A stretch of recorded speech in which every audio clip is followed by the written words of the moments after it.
Chapter 199. It was already 8 o'clock in the evening. The rain was still falling endlessly from the sky. Bamboo Pole held an umbrella as he walked leisurely on the main street. On the side of the road, an enchanting beauty was grumbling to her companion in a low voice. Aside from the annoying autumn rain, there was also the slight earthquake just now. Bamboo Pole kept turning his head until the enchanting beauty's figure disappeared into the depths of the stream of people. If he did not have a mission tonight, he would not have minded a beautiful street encounter. As for the beginning of the conversation, there was no harm in saying, actually, it wasn't an earthquake just now. It was just two brothers with mental issues having a heated conversation. At this moment, Fairchild's voice came from the Hex's ear.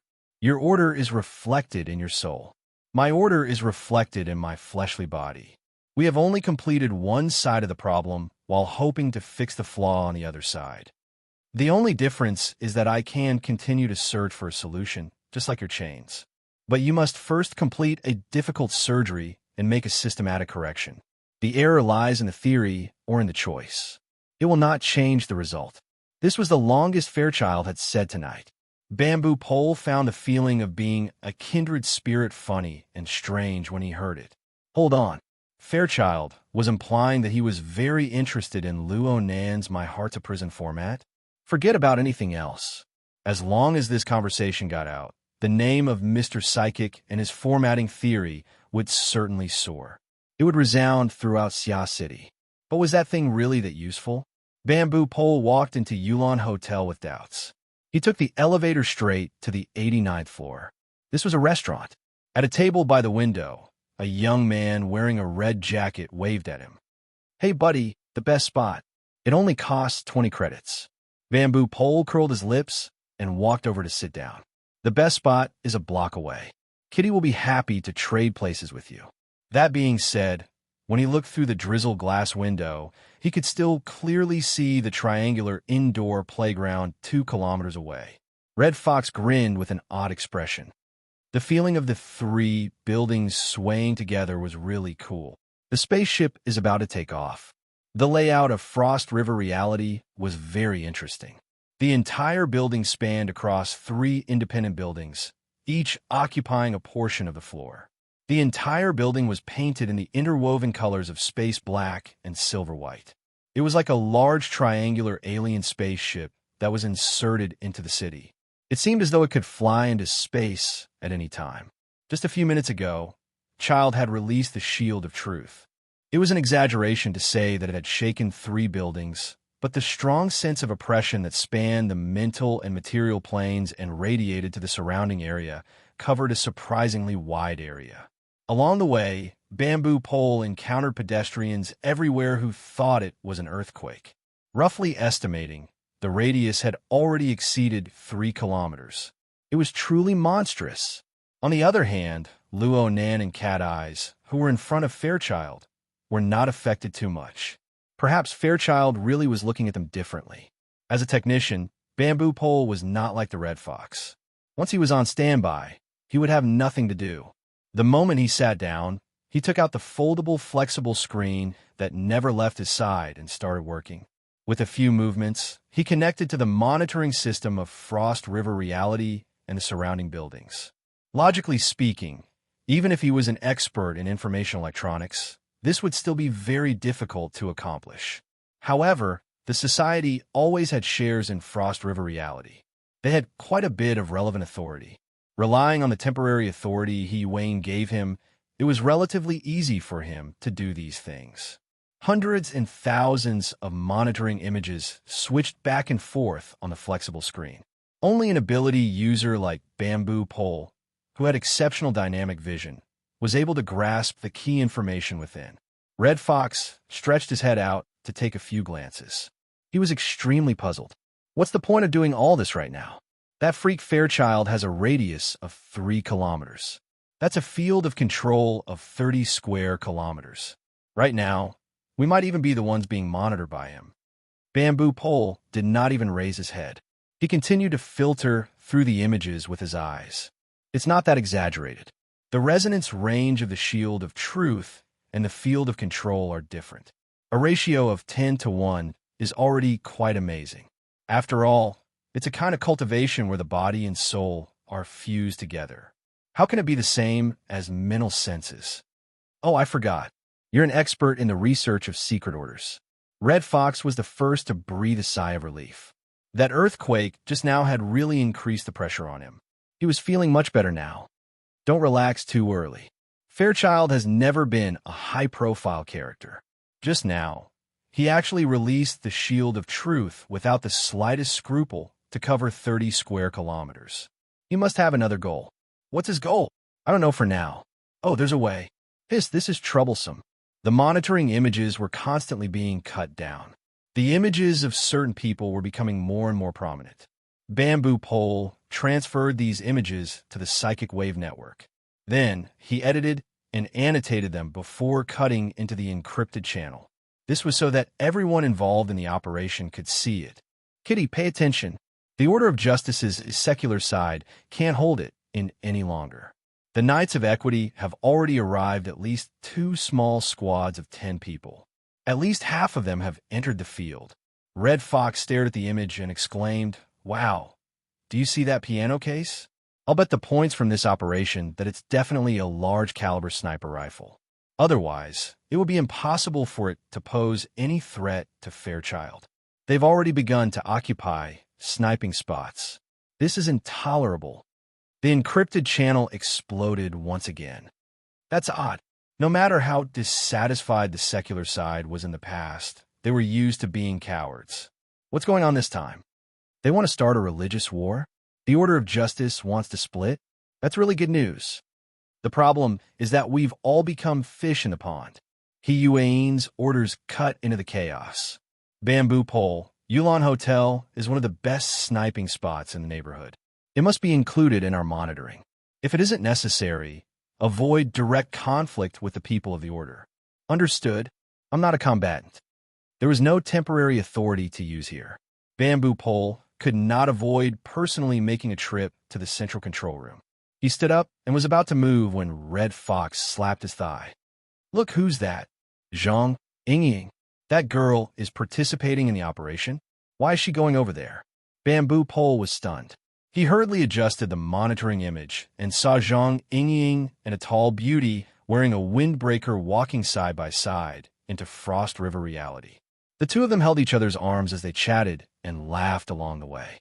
They had an amiable demeanor and were very eye-catching.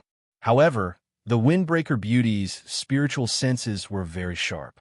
She suddenly turned her gaze towards the monitoring probe, meeting face to face with the people who were paying attention to her. Her dark chestnut-colored eyes were bright and beautiful. However, her expression, which seemed to be smiling yet not smiling, carried an indescribably deep meaning. Bamboo Pole inexplicably felt that this woman was familiar, but he could not recall where he had seen her before. Before he could finish his thought, Red Fox pushed him. Look! From their angle, they could see the low-altitude flying shuttle stop above the rooftop of Frost River reality. Hiyuan's tall and slender figure descended from the sky behind the blurry curtain of rain. She told us to wait for orders. Chapter 200. The current Frost River reality was a bit different than usual. Around 8 o'clock in the evening was the time when Frost River reality was at its most bustling. At first glance, the reception hall seemed to be packed with people. However, most people were either heading out or hesitating. Fights, earthquakes, police intervention, and several batches of special forces had come. Plus, there were people being sent out to ambulances. No matter how big a heart the players had, they would still feel apprehensive. The amusement park did not do anything about this. After Shui Waluin and Ian Lee's conversation, the group of managers no longer held any hope for tonight's revenue in the spirit of cooperating with the police. They let the police torment them. This was the scene Zhang Yingying saw when she entered Frost River reality. She could not help but sigh. If that earthquake monster came here, everyone in the reception hall would be dead. A group of ignorant and pathetic people. We knowingly violated it. So what? Bai Xinyan shrugged. It must be a moral model that keeps promises. Doctors have to be responsible for their patients. Zhang Yingying reached out to touch her face. The skin grafting technique of Luoyang City is amazing. It's 10 times thicker, isn't it? Bai Xinyan's eyelids fluttered. She turned to bite Zhang Yingying's fingertip. Zhang Yingying giggled and pulled back. Just as she was about to say something, her eardrums vibrated. A communication came through the hexa ear. Hey, don't be too wasteful. How do you expect us men to endure this? Bamboo pole, you peeping Tom. Zhang Yingying ground her teeth. You were the one controlling the camera just now, weren't you? It's a surveillance camera. I have to make sure you don't get wet while carrying out the mission. Speaking of which, didn't you guys feel such an obvious sign? You said earthquake monster. Of course I know. But right now I'm accompanying a guest or picking someone up. White Salt has a patient here. White Salt. Bamboo Pole's voice suddenly rose an octave. Are you sure it's the one in the brown windbreaker next to you? TSK. I haven't seen her for a few years, and her style has changed. My impression of her is that of a researcher in a white coat. Does she have a boyfriend? Zhang Yingying rolled her eyes. Another communication came through. Hello, Miss Zhang. Secretary he, Vice President he. Zhang Yingying's voice was clearly drawn out when she saw the caller ID. She did not have a good impression of this new acquaintance who had seen through her weak nature and forced her to train at the bottom of the sea. Zhang Yingying noticed that the moment the call connected, Bamboo Pole had cut off the connection. This gave her a rough idea. One wouldn't visit a temple without a reason. Contacting him at this time was probably the mission that Bamboo Pole had mentioned. It's time to put on airs. However, He Wayne didn't have any intention of making friends and directly informed him of the current situation. Due to the lack of time, he didn't go into too many details and only introduced the main points. Only then did Zhang Yingying know which earthquake monster she had just heard was. Luo, Nana's confronting child. Is he looking to die? At present, Fairchild will not harm him for the time being. However, in the coming conflict between the secular side and the truth side of the order of justice, it is very likely that he will be drawn into it. Right now, we need a few support points just in case. Can you join us? Zhang Yingying was speechless. The potential stock that he had introduced to the club now seemed to be a troublemaker who specialized in stirring up trouble. She didn't think about it for too long. She glanced at Bai Xinyan and said, I'm fine with joining, but I have a friend right now, Bai Xinyan. Huh? You know her? Bai Xinyan raised her eyebrows when she saw Zhang Yingying's gaze. In the next moment, her wristband vibrated. She saw the person she was contacting, and a smile blossomed on her face. Hello, sister. Long time no see. How are you doing? Zhang Yingying's eyes widened. She wanted to open her mouth to ask, but she saw Bai Xinyan and He Wayne chatting happily. She could only gesture back and forth for a time. How do you know her? Bai Xinyan just blinked at Zhang Yingying. Then she gave He Wayne a definite answer. No problem. I'm half a member of the society. Plus, I haven't been back to Xia City for a long time. I don't know how high the standards here are. It's good to have a chance to observe up close. However, she didn't completely comply with He Wayne's arrangements. She paused for a moment and then said, Do you have a more proactive strategy? The situation right now is very chaotic. Who are our friends and who are our enemies? The most important problem is to clarify this. This conversation was not hidden from others. Bamboo Pole and the others who were participating in the operation could hear it through He Wayne's channel. They were all deeply distressed. A hunting operation against the human-faced arachnid had turned into an encounter with the ears of truth, Fairchild. But right after that, it had turned into an internal conflict within the order of justice. The continuous shifting of contradictions left people at a loss as to what to do. They really were just here to surround the human-faced arachnid. But right now, powerful characters and powers were endlessly joining in, forming a giant maelstrom.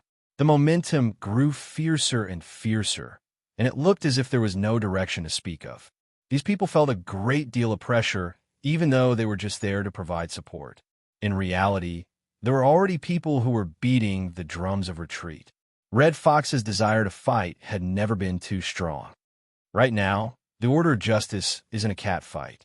It's not appropriate for us to get involved, right? Most of the secret order are madmen. If an all-out war between the society and the order is ignited, then who will be responsible? Someone called Metal Box immediately appeared in the encrypted channel. He gave Red Fox's post a thumbs up. He had yet to arrive at Yulon Hotel, but he didn't want to come. The Society's mission briefing still has the human-faced arachnid written on it. Where the hell is the human-faced arachnid? I just saw Fairchild. When a mission ends, how will the points be calculated? This mission is too unreliable. The Wilderness Explorers Society had never been an organization with a powerful binding force. It was very difficult for a group of ability users to truly follow orders and prohibitions. For example, during the operation against the human-faced arachnid last time, Black Beetle and Hiyuane had a disagreement and Black Beetle had simply withdrawn. Afterward, Black Beetle was unable to do anything to Black Beetle. What's more, the chaotic and ever-changing direction of the operation gave people an excuse to withdraw, with Red Fox and Metal Box mentioning it. Even Bamboo Pole, who had fought together with Luo Nan, could not help but be moved. What about the others? Zhang Yingying had just entered the encrypted channel when she saw the scene of collapse. She was stupefied for a time. She turned to look at Bai Xinyan. She did not know what to say. Bai Xinyan was smiling as usual. She was not a member of the society. She did not have the Hexa ear, so she could not see the changes in the encrypted channel. Right now, she was waiting for Hiyuane to reply. However, before Hiyuane's reply could arrive, a wave of commotion was transmitted from the activity area of Frost River Reality. Attack! A terrorist attack. The special police in the luxury room of Area A have been attacked. Dead bodies litter the ground. The transmission of the information was not particularly clear in the beginning. However, at the entrance to Frost River Reality, a man and a woman had just met. They were having a difficult conversation with each other. They were especially sensitive to this kind of information. After a moment of shock, the man did not say anything further. He buried his head and charged into the hall. The woman did not manage to pull him back. She cried out involuntarily. Shuele. Chapter 201. Inside the luxurious private room, in Area, Cat Eyes let out an irritated breath. She forced herself to shift her attention away from the chaos of the encrypted channel. But when her gaze turned to the two people in the private room who were still communicating with hand gestures, she felt that it was much more fun to quarrel in the encrypted channel. The entire situation was stirred into chaos by the whirlwind storm, but there were still some people in the center of the eye of the storm who didn't have the slightest awareness. There was no need to talk about Child. After all, he was one of the most powerful people in Summer City right now. He could be ranked as an extraordinaire. But the other person, what makes you think you can do this? Luo Nin unconsciously took a step forward in front of Cat Eyes. The distance between him and Child had already closed within 3 steps. Luo Nin could practically reach out with his hand. In fact, Luo Nin really did reach out with his hand. His hand swung out at an angle. It seemed as if his hand had sliced past Child's head. Child's expression didn't change. He had an extremely serious and focused appearance. Luo Nin retracted his hand and spread it open again. That's waste heat. I agree with this description. Since it's waste heat, how can it be controlled? This is the problem I'm facing. My problem is a dangerous surgery, but it can be done in theory. Your problem is simply a logical error. How can it be done? Cat Eyes couldn't help but rub her forehead. She felt that Luo Nan and Child's thoughts had already entered a level that others were unable to comprehend, and they were sinking deeper and deeper. Luo Nan didn't care what other people thought. It was fine as long as he understood and Child understood. Luo Nan's original intention of using words to replace communication on the mental plane was already left behind without a trace. Starting from whether or not formatting theory was systematic or not. He was convinced that this method of communication was indeed the most suitable for him. He and Child revolved around the core of the structure and order of the mental and material planes. They kept going deeper and deeper. The rules of the mental plane, the order of the material plane, the interference and influence between the two, the confusion of form and soul, the change of rhythm, and so on and so forth. Luo Nin only had a smattering of understanding of many of these things. Perhaps he knew but didn't know why. But no matter what thoughts and questions he threw out, Child was always able to understand and respond. Child used his nearly perfect shield of truth state to give the most direct demonstration. Similarly, the situation Child described was always able to evoke Luo Nan's inspiration and resonance. He stood on the theoretical basis of formatting theory and combined it with his own practice, as well as Raven and Jack's exquisite and intuitive demonstration that night. In terms of soul configuration, blending of form and soul breathing, he was always able to come up with something that made Child's eyes light up. During this process, Luo Nan's originally somewhat muddled train of thought gradually cleared up. This was especially true in the domain of the interaction and interference of the mental and material planes. Some specious things were swept clean. Luo Nan's mind was unprecedentedly clear. In comparison, the physical stress was nothing. However, as the two of them cleared up their train of thought, the conflict that had never been seen before also appeared. The main source of the conflict was Child. This Ears of Truth saw the wonders of the format of My Heart's a Prison and even soul breathing, and praised the order at the mental level that it brought. But what he hoped to do wasn't just to see clearly. If Child's structure of form and soul could be viewed as an atomic furnace, then this powerful structural system was mainly established on the material plane as a foundation. Its main area of effect was also on the material plane. What manifested was his powerful body and defensive abilities that transcended the mortal plane. This structural system was powerful and highly orderly, but it was also relatively closed off. The soul and flesh interacted with each other, each occupying their own position. No matter which side it was not easy to leave the circle. Because of this, Child's development on the mental plane was limited while he obtained powerful physical strength. The storm he formed on the mental plane was nothing more than a reuse of the overflowing heat of the atomic furnace. Luo Nan couldn't be compared to Child, but he could use Raven to make a comparison. Raven's blending of form and soul pursued the seamless transition of multiple planes. She could rapidly jump between different frequencies of the mental and material plane. She possessed inconceivable adaptability, flexibility, and explosive power. Child, on the other hand, was fixed on one level and one frequency. He took this structure to the extreme and slowly expanded its range of influence. Luo Nan couldn't say the pros and cons of these two models. He could only say that if Child had been in Raven's position last Sunday night, then the charged particle cannon on the artificial lake in the park might not have been effective. But if time was pushed back and Child fell into a state of unconsciousness due to the brain pulse, it would be very difficult for him to wake up on his own. He could only be trampled upon. Of course, it was better to directly burn Child's head than to form a pulse that could knock him unconscious. From the perspective of Luo Nan's understanding, Child was already sufficiently powerful. His atomic furnace was the structural system formed from the shield of truth of the Order of Justice's secret cultivation technique. Its firmness and solidity had already surpassed the imaginations of humans.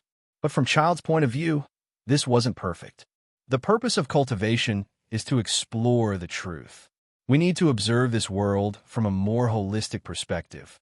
We need to discover the profound mysteries hidden deep within the world. We need to clarify the order of the world. Nothing is more important than observation.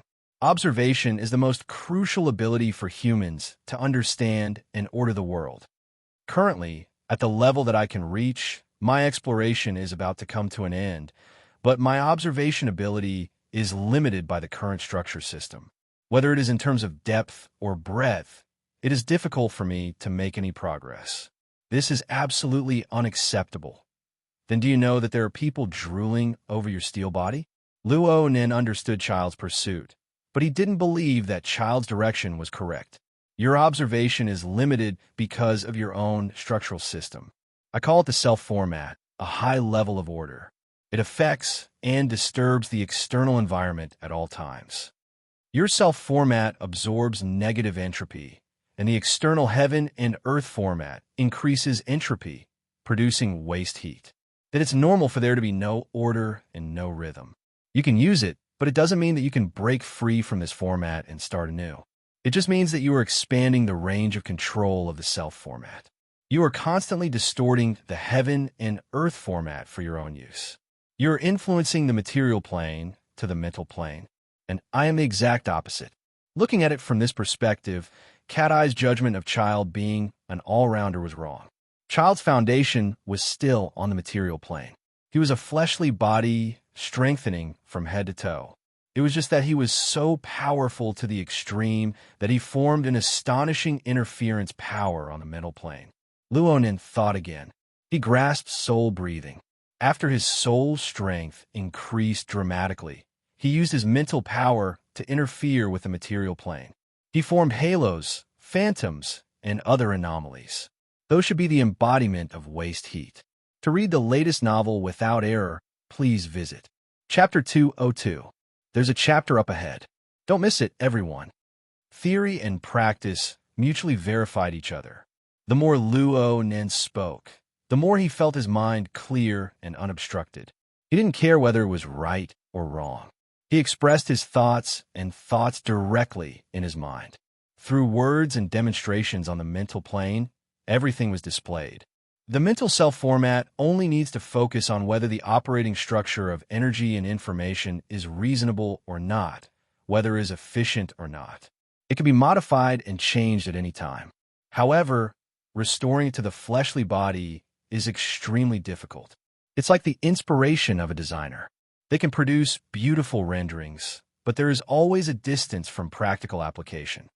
The material-oriented self format must take care of the internal organs, blood, nerves, muscles, bones, and other aspects. It even includes the precise cells and biological macromolecules. This is like the work of an architect.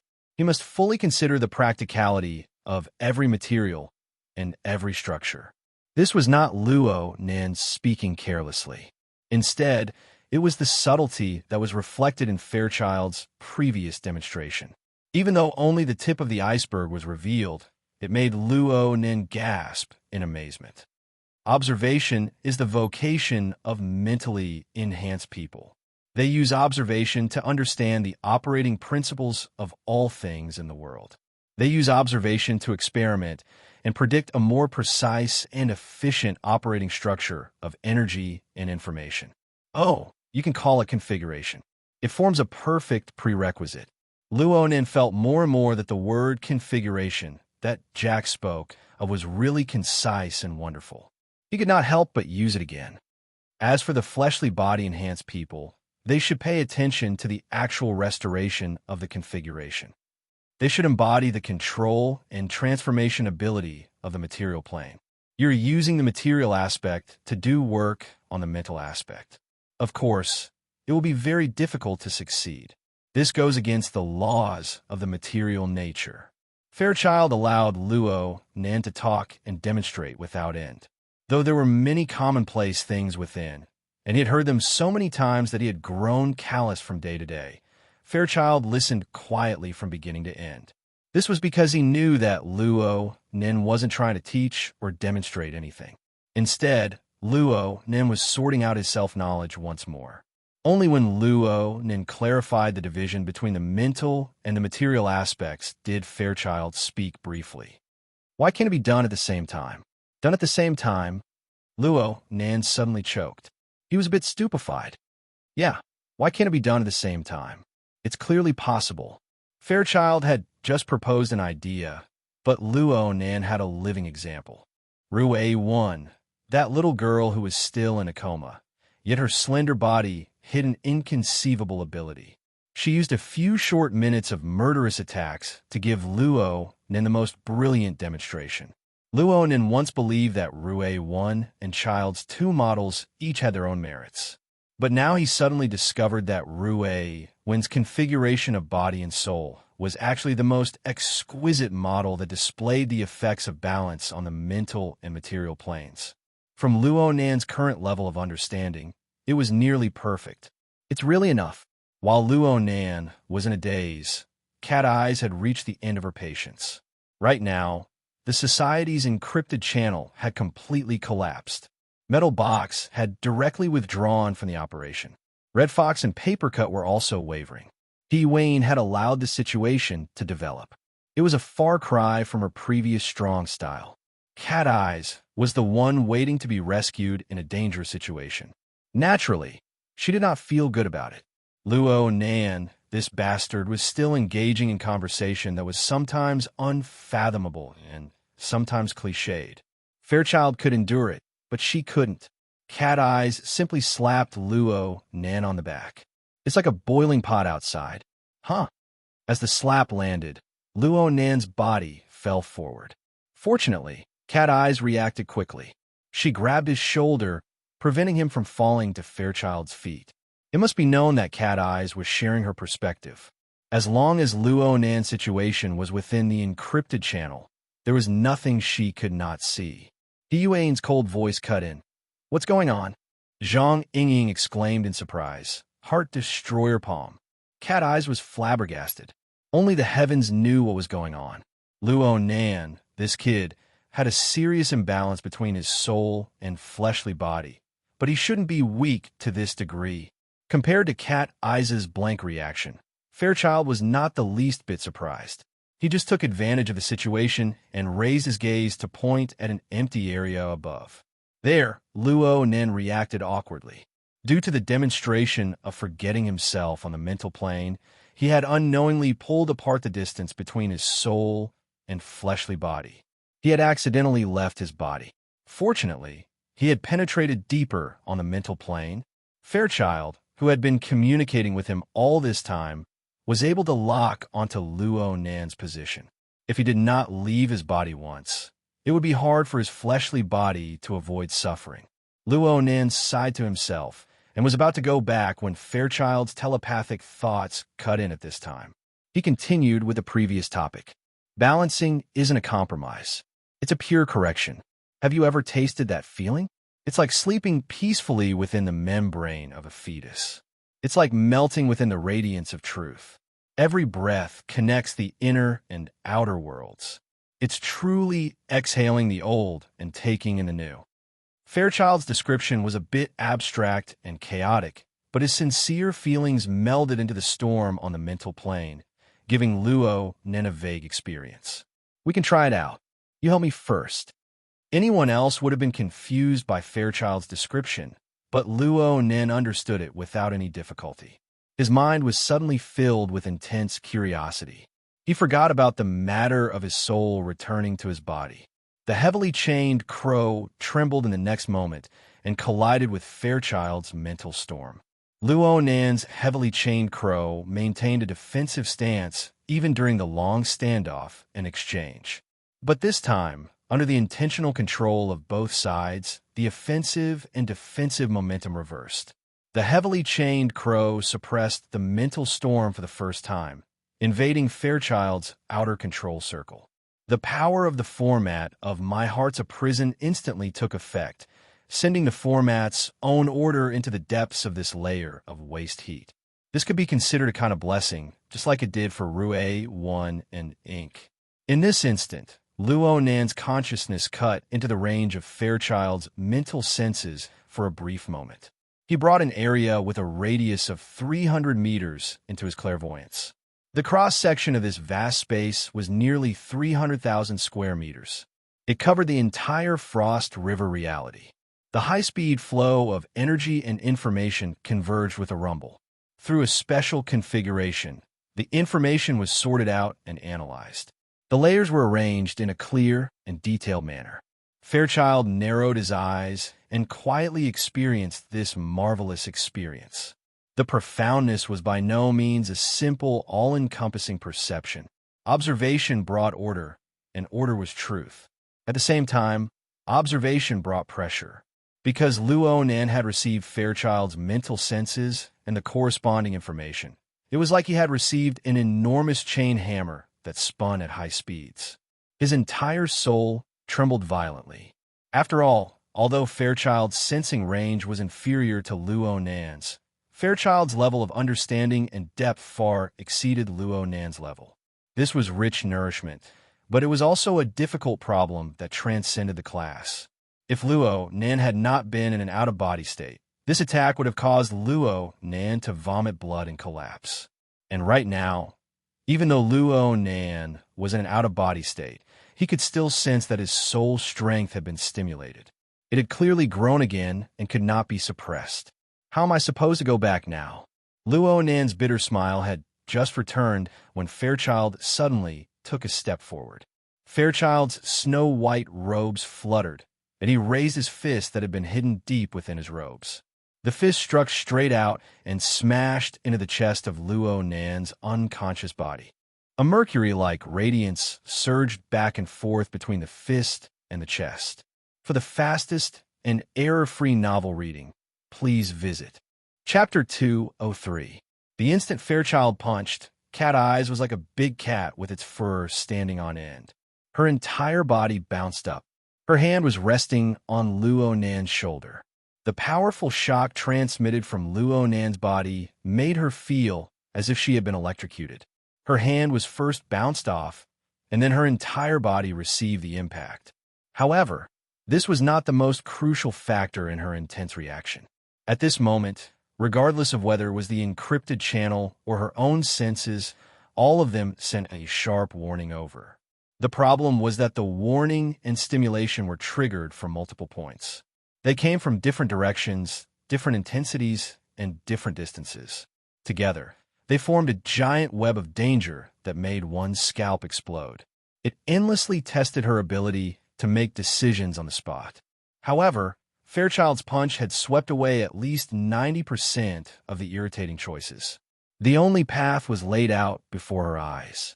Luo Nan's unconscious body bounced up faster than Cat Eyes. His body left the ground and slammed heavily into the wall behind him. He crashed into it with a boom. The mercury-like radiance on his chest rapidly permeated the moment of impact. It illuminated Luo Nan's entire body, and then it disappeared without a trace.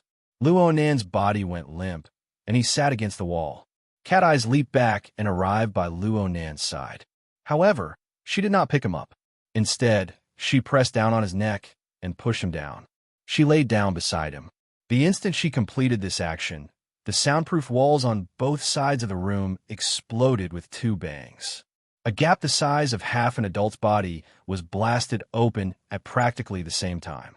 Soundproof cotton, gypsum board, and other composite building materials flew into the air, forming a hazy, turbid mist of dust that covered most of the room.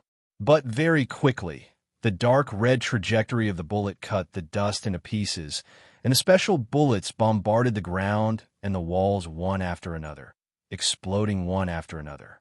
The fragmented smoke screen and the strong sound of the electric current interweaved together, and in an instant, the interior of the VIP room was swept into ruins.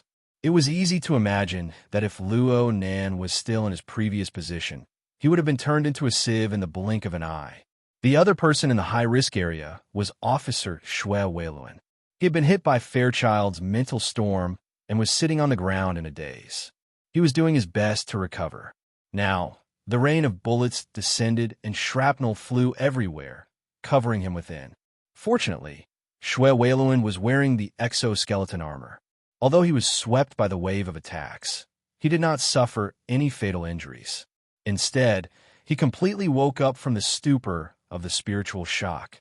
Relying on his instincts, he made a few tactical movements in a row and quickly hid in a corner, finally avoiding the frontal attack. The other people in the room were not so lucky. The two police officers who had been pulling Luo Nan and Cat Eyes had been passers-by in background for a long time, but they instantly collapsed in this wave of attacks. It was unknown whether they were dead or alive. Guiju, who was unconscious, was probably the unluckiest one in the first wave of attacks. He was hit directly in the back by a large-caliber sniper bullet. His upper body exploded on the spot, and blood and flesh splattered everywhere. He could not be more dead. The pungent smell of blood and the rapidly surging hostility and killing intent were like an invisible burning flame that invaded Cat Eye's perception. She was forced to constantly change her perception in order to eliminate the interference and capture valuable information. However, The problem was that the other party knew very well that in the face of Fairchild's shield of truth's absolute strength and unparalleled defense, long-range firepower could only be used despite its ineffectiveness. No one would come within 100 meters of it. This made it impossible for her long-range, sensing ability to display its full potential. Instead, the target of this concentrated firepower, the ears of truth, Fairchild, simply withdrew his fist after blasting Luo Nan away. He did not make any special moves, but the radiance around his body was as lustrous as mercury. Thickness could be seen amidst the flowing light. No matter what kind of bullet it was, it lost its kinetic energy before this layer of inconceivable light. The powerful sound and electricity were also blocked outside. This marvelous scene of completely defying the laws of matter caused a chill to seep through the gaps of Cat Eye's teeth. She felt that it was inconceivable. It was precisely because of Fairchild's dazzling performance that he attracted the majority of the firepower. Cat Eyes and Officer Shui were able to catch their breaths. Wretched cries, weeping, and groans could be heard endlessly from outside. Even though the majority of the players had left this troublesome place due to the series of unforeseen events, there were still some people who were either enchanted or watching. They did not evacuate in time. The two firing points of the Knights of Equity opened up, and the two bullet trajectories on both sides of the room became a human domain. Compared to the chaotic and miserable situation outside, the luxurious room was already in shambles. From beginning to end, aside from the initial 170 decibels explosion of the stun grenade, no one else made sound. Some people did not make it in time. Some people knew that this was completely meaningless. There were also people like Cat Eyes. After taking 2 deep breaths, she poured all of her emotions into the encrypted passageway. You guys just let the Order of Justice calmly set up 2 firing points like this? Bamboo Pole expressed his helplessness. We didn't even know if they were going to make a move before. What were we supposed to do? Plus, who would have thought that the Order of Justice would dare to play this big? This internal strife is simply the tempo of a special warfare. He sighed and continued to report the current situation. Right now, they're still filling in people endlessly. Aside from the interior of Frost River Reality, there are also quite a few people who have gone to the top floors of the 3 surrounding buildings. All monitoring over there has been blocked. I don't know what they're up to. I just applied to the Society for the use of satellites or monitoring balloons in the atmosphere, but I'm afraid this won't be enough. Red Fox, who was wavering, had always been by Bamboo Pole's side.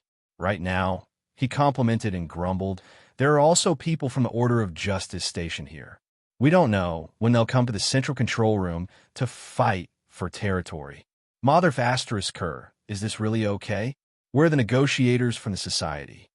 He Wayne gave a simple response. The 3 first ablatums of the Order of Justice in Xia City have cut off communications. We can't contact them.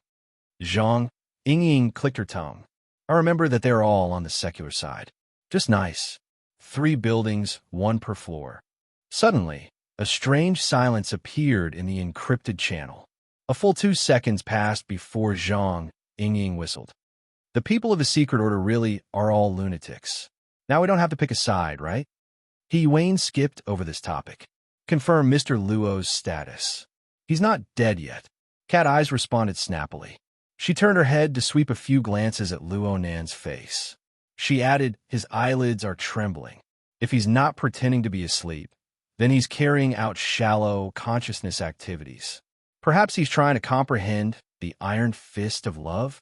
Damn it, don't make me guess. Cat Eye's answer represented the opinions of practically everyone in the encrypted channel.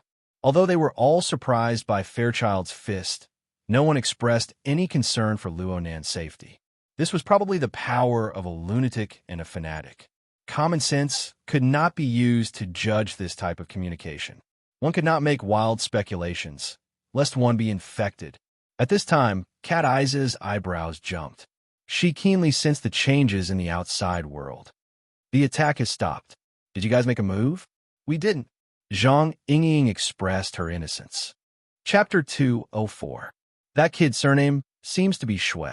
He might be a disciple of some martial arts master. He's very courageous. Zhang Yingying had a deep impression of the young man who made up for her mistake. Bamboo Pole expressed his agreement, but he quickly added, but he was too rash. He doesn't have much combat experience, and now he can't even lift his head against firearms. Yingying, go provide support. He Wayne directly ordered. Zhang Yingying shrugged. Sorry, I'm not that familiar with you. He Wayne acted as if she didn't hear this and continued to give orders. After destroying the firepower point, advance counterclockwise and eliminate all enemy personnel with firearms. Don't pay attention to pure ability users. Bamboo Pole will cooperate with you. Hey, He Wayne didn't pay any more attention to her.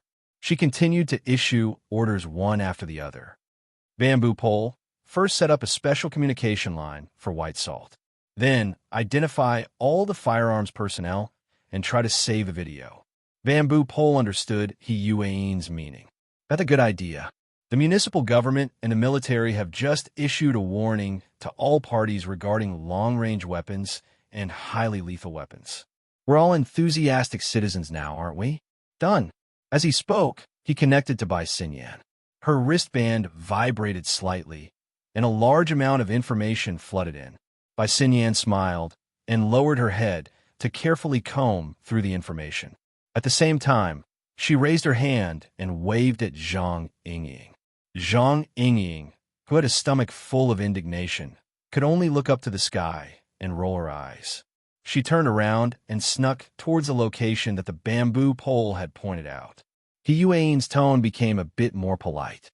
White Salt, you're responsible for bringing your patient out. Is that all right? Bai Xinyan replied with a smile. Saving lives and helping the injured is a doctor's duty. But are you sure Mr. Child will like our involvement? He Wayne's voice became cold again. This has nothing to do with him. After a short pause, she said to the bamboo pole, help me connect a line. Following the muted firing of 2 long-range firepower points, many of the Knights of Equity's follow-up steps were forcibly cut off. After all, it was not an easy task to find a suitable location in the complex internal environment of the amusement park. For a short period of time, the luxurious private room that was in a mess was surprisingly quiet. Of the 4 survivors, Shui Weiluan was probably the one who didn't understand the situation the most. However, he was very conscientious and responsible. If this chapter is not finished, please turn the page. Now the police officers also have the most concerns. His gaze swept past the other 3 people in the room, and then turned to the unconscious subordinates outside the door. The wave of intensive attacks, just now, was mainly aimed at the SWAT officers indoors. The SWAT officers outside were protected by the exoskeleton armor, and their vital signs were still stable at this time. This was also displayed in his command data link. Shui Weiluan should have rejoiced, but when he saw Guoju's shattered limbs and the 2 other policemen gasping for breath, he couldn't help but feel conflicted. Finally, his gaze fell on the white-robed man who had been standing quietly in the middle of the room. It was this man who had brought about a series of disasters, yet he treated them as if they were nothing. To him, the concentrated shrapnel seemed to be just a drizzle in an autumn night. It did not wet him even when it touched him. This kind of monster should not appear in the world of ordinary people.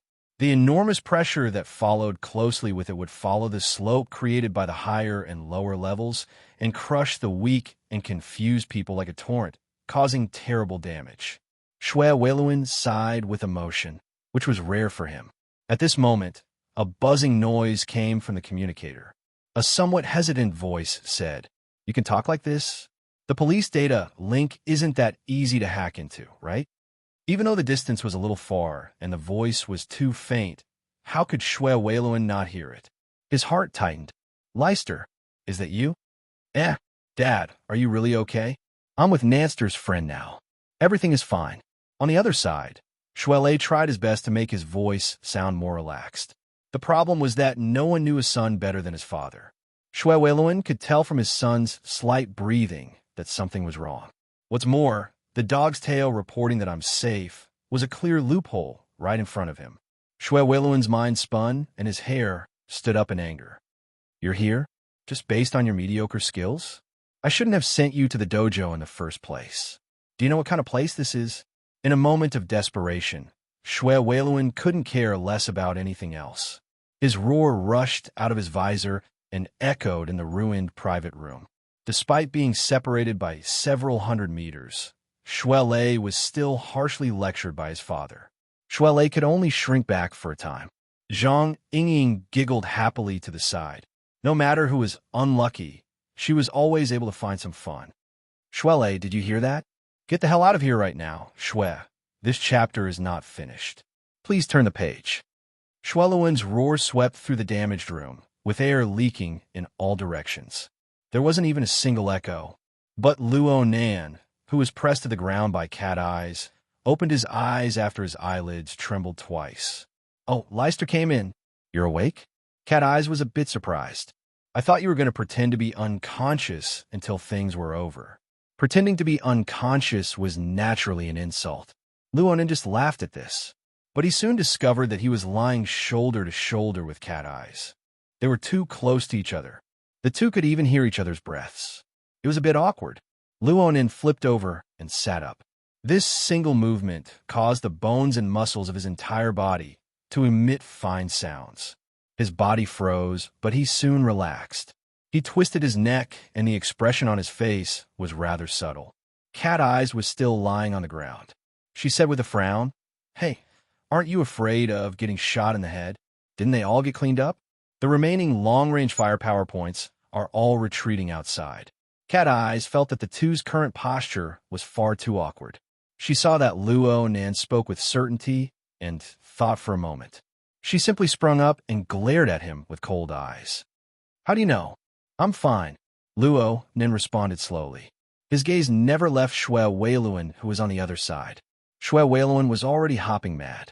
This Uncle Shwe was such a calm and resolute person. He would act the same way when his own child was in trouble. This sort of interaction was indeed very interesting. You're really free. Cat Eyes' brows furrowed even tighter. Luonin gave off a slightly different feeling after waking up. It was as if his crazy attribute had been strengthened once more. He could sink into a zone of thought that others could not understand at any time and place. The problem was that even if he was crazy, others might not be a fanatic. As soon as Cat Eyes had this thought, the fanatic, yes, Fairchild, who had been standing quietly all this time, moved. He turned his body and took 2 steps, immediately attracting everyone's gazes. Even Shwe Wayluin temporarily stopped reprimanding his own son to pay close attention. Blocking in front of Fairchild were the 3 multifunctional robots that Fairchild had kicked to a halt not too long ago. Right now, they had already been baptized by the special bullets in front of them. They were completely scrapped. Even the system's self-checks had been suspended. Today is still 2 updates. The holidays are finally here. I won't say anything to avoid ruining my character. See you all tomorrow. Chapter 205. Fairchild stood in front of the 3 piles of scrap metal. Wherever his gaze passed, the somewhat distorted metal structure seemed to have been cut by an invisible blade. One by one, they disintegrated. The 3 piles of scrap metal collapsed, revealing the figure of a person. It was Huang Bingjin. This brother had been unconscious to begin with. He was pressed down by a stretcher, and there were a few robots blocking his way. He had completely lost his sense of existence. Surprisingly, he had not died under the rain of bullets just now. He had only been injured by the shrapnel. Now, he woke up from the pain and began to moan for help. Fairchild extended his hand. Of course, this had nothing to do with Huang Bingjin. In the next moment, a palm-sized metal box silently bounced up from the pile of metal parts and fell into his hand. Is this the storage of the human-faced arachnid? Cat Eyes swept her gaze over the metal box. It was hard for her to match it with the image of the human-faced arachnid. When that damn Guiju had confessed, he had explained the cause and effect of the matter in great detail. With Cat Eyes' long-range perception, she naturally would not have missed it. Inside the metal box was the core object that had triggered this incident. It was the raw materials for the creation of a human-faced arachnid and the corresponding key information. As long as she had this metal box and used a special method to restore it, a human-faced arachnid could jump out at any moment. Even though it was just a model, it could be said to be a fake. It possessed extraordinary power and functions. The reason why the previous performance had been like a farce was mainly because the driver, Huang Bingjin, who was moaning and wailing on the ground, was far too clumsy. Fairchild quietly sized up the metal box. He was extremely serious and focused. Because of this, everyone present unconsciously held their breaths and focused their minds. They were afraid that they would alarm this person and cause some sort of trouble. It was at this moment that a voice suddenly rang out. Fairchild, do you not feel even the slightest bit of regret when faced with this masterpiece? Everyone else in the room was fiercely shocked. Cat Eyes felt a chill run down her back. The voice had come too strangely. It had appeared out of nowhere in this messy room. It was weak and sharp, like the hissing of a snake when it flicked its tongue. She had not sensed such a special voice at all. It had clearly rung in her ears, but she could not grasp any clues. The so-called long-range perception had become a mere decoration. In the encrypted channel, this chapter has yet to end. Please continue. You uploaded a message. Secret bound first ablatum, words of Christ. At this moment, anyone in the channel who had some understanding of the Order of Justice's organizational structure was trembling in fear. The Order of Justice was a world-class secret order. Moreover, they regarded fair exchange as their core doctrine. When it came to oaths, they placed unimaginable importance on them. This was especially true for the secular side. Many of their core secrets and profundities were maintained by strict and cruel oaths. From the lowest to the highest, the overt oath, the secret pact, and the hard illumination were the witnesses, executors, and punishers of the oaths. They were also the axis of power in the entire church's system. Although the secret-bound first ablatum was only in the middle of the first ablatum rank, within the Order of Justice, the status of a priest was one level higher than that of the other members of the Order of Justice. Even a worldwide secret order like the Order of Justice only had a little over 100 members. On average, each large metropolitan area would only have 1 or 2 members. Therefore, every single one of them had the power to oversee an area. They had the power to take charge of an area by themselves. In terms of political status, the society needed to bring out the leader of the Xia City branch, Ouyang Chun. Only then would they be equal. But upon careful thought, it was not strange. This sudden chaos was a contest of power between the upper echelons of the Order of Justice. Fairchild, the Ears of Truth, was an illustrious powerhouse even on the world level. He was infinitely close to the domain of extraordinary. From the looks of it, the extravagance of Frost River reality really did not amount to much. It was just that the innocent citizens lying in pools of blood and the insignificant ability users like them had to suffer. Damn it, that's enough. Red Fox could not help but complain in the encrypted channel. This is no longer a problem of a city gate catching fire. This is simply a fight between gods. Normally, they can't even hide, but they actually ran into us with their eyes wide open. For the time being, no one replied to him because Fairchild responded, "No matter how exquisite a work is, it is nothing more than a toy to satisfy the selfish desires of a blasphemer. I don't see how it has the qualifications to be called a masterpiece." The secret-bound first ablatum used the secret technique of words of Christ and laughed in a low voice. As for where he was, no one knew. "Oh, Fairchild, I must. This chapter is not finished. Please turn the page. Let me remind you this time. Your logic can be perfectly replaced by the scales of truth.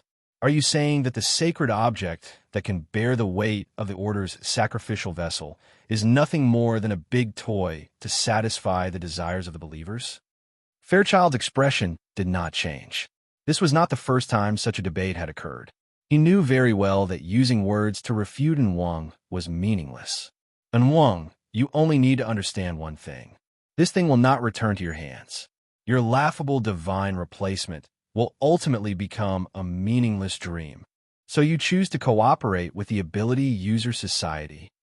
Fairchild did not react to Wang's words, but all the members of the society who shared cat eyes felt their hearts tremble.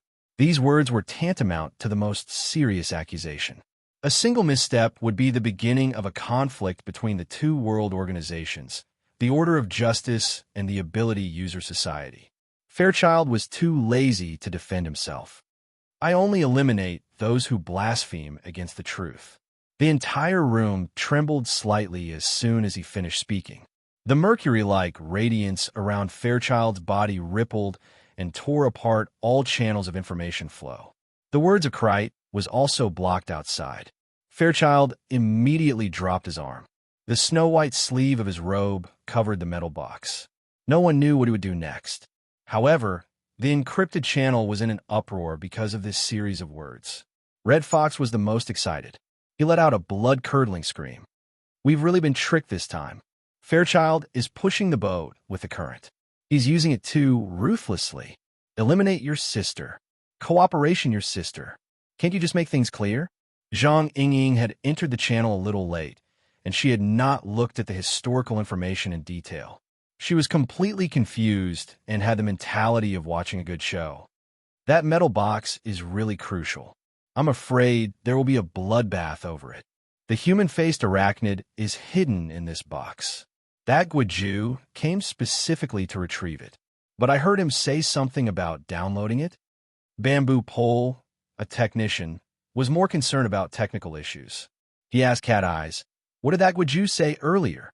Cat Eyes shared her perspective with her companion. She happened to be in the middle of Fairchild and Guoju's conversation. Most people in the encrypted channel did not receive the complete message. It was inevitable that they were confused at this time. Chapter 206. Cat Eyes felt a headache coming on. This involved some complicated theories, and Guiju himself was muddle-headed. Naturally, some parts of his explanation were very vague. There were many parts that she did not understand. She could only speak in a simple manner. I heard that this is the most successful experiment of the secular side's human-faced arachnid. If they continue to research it, their final goal will be to mass-produce it. Am I right? Hey, I'm asking you a question. Cat Eyes jabbed Luo Nan.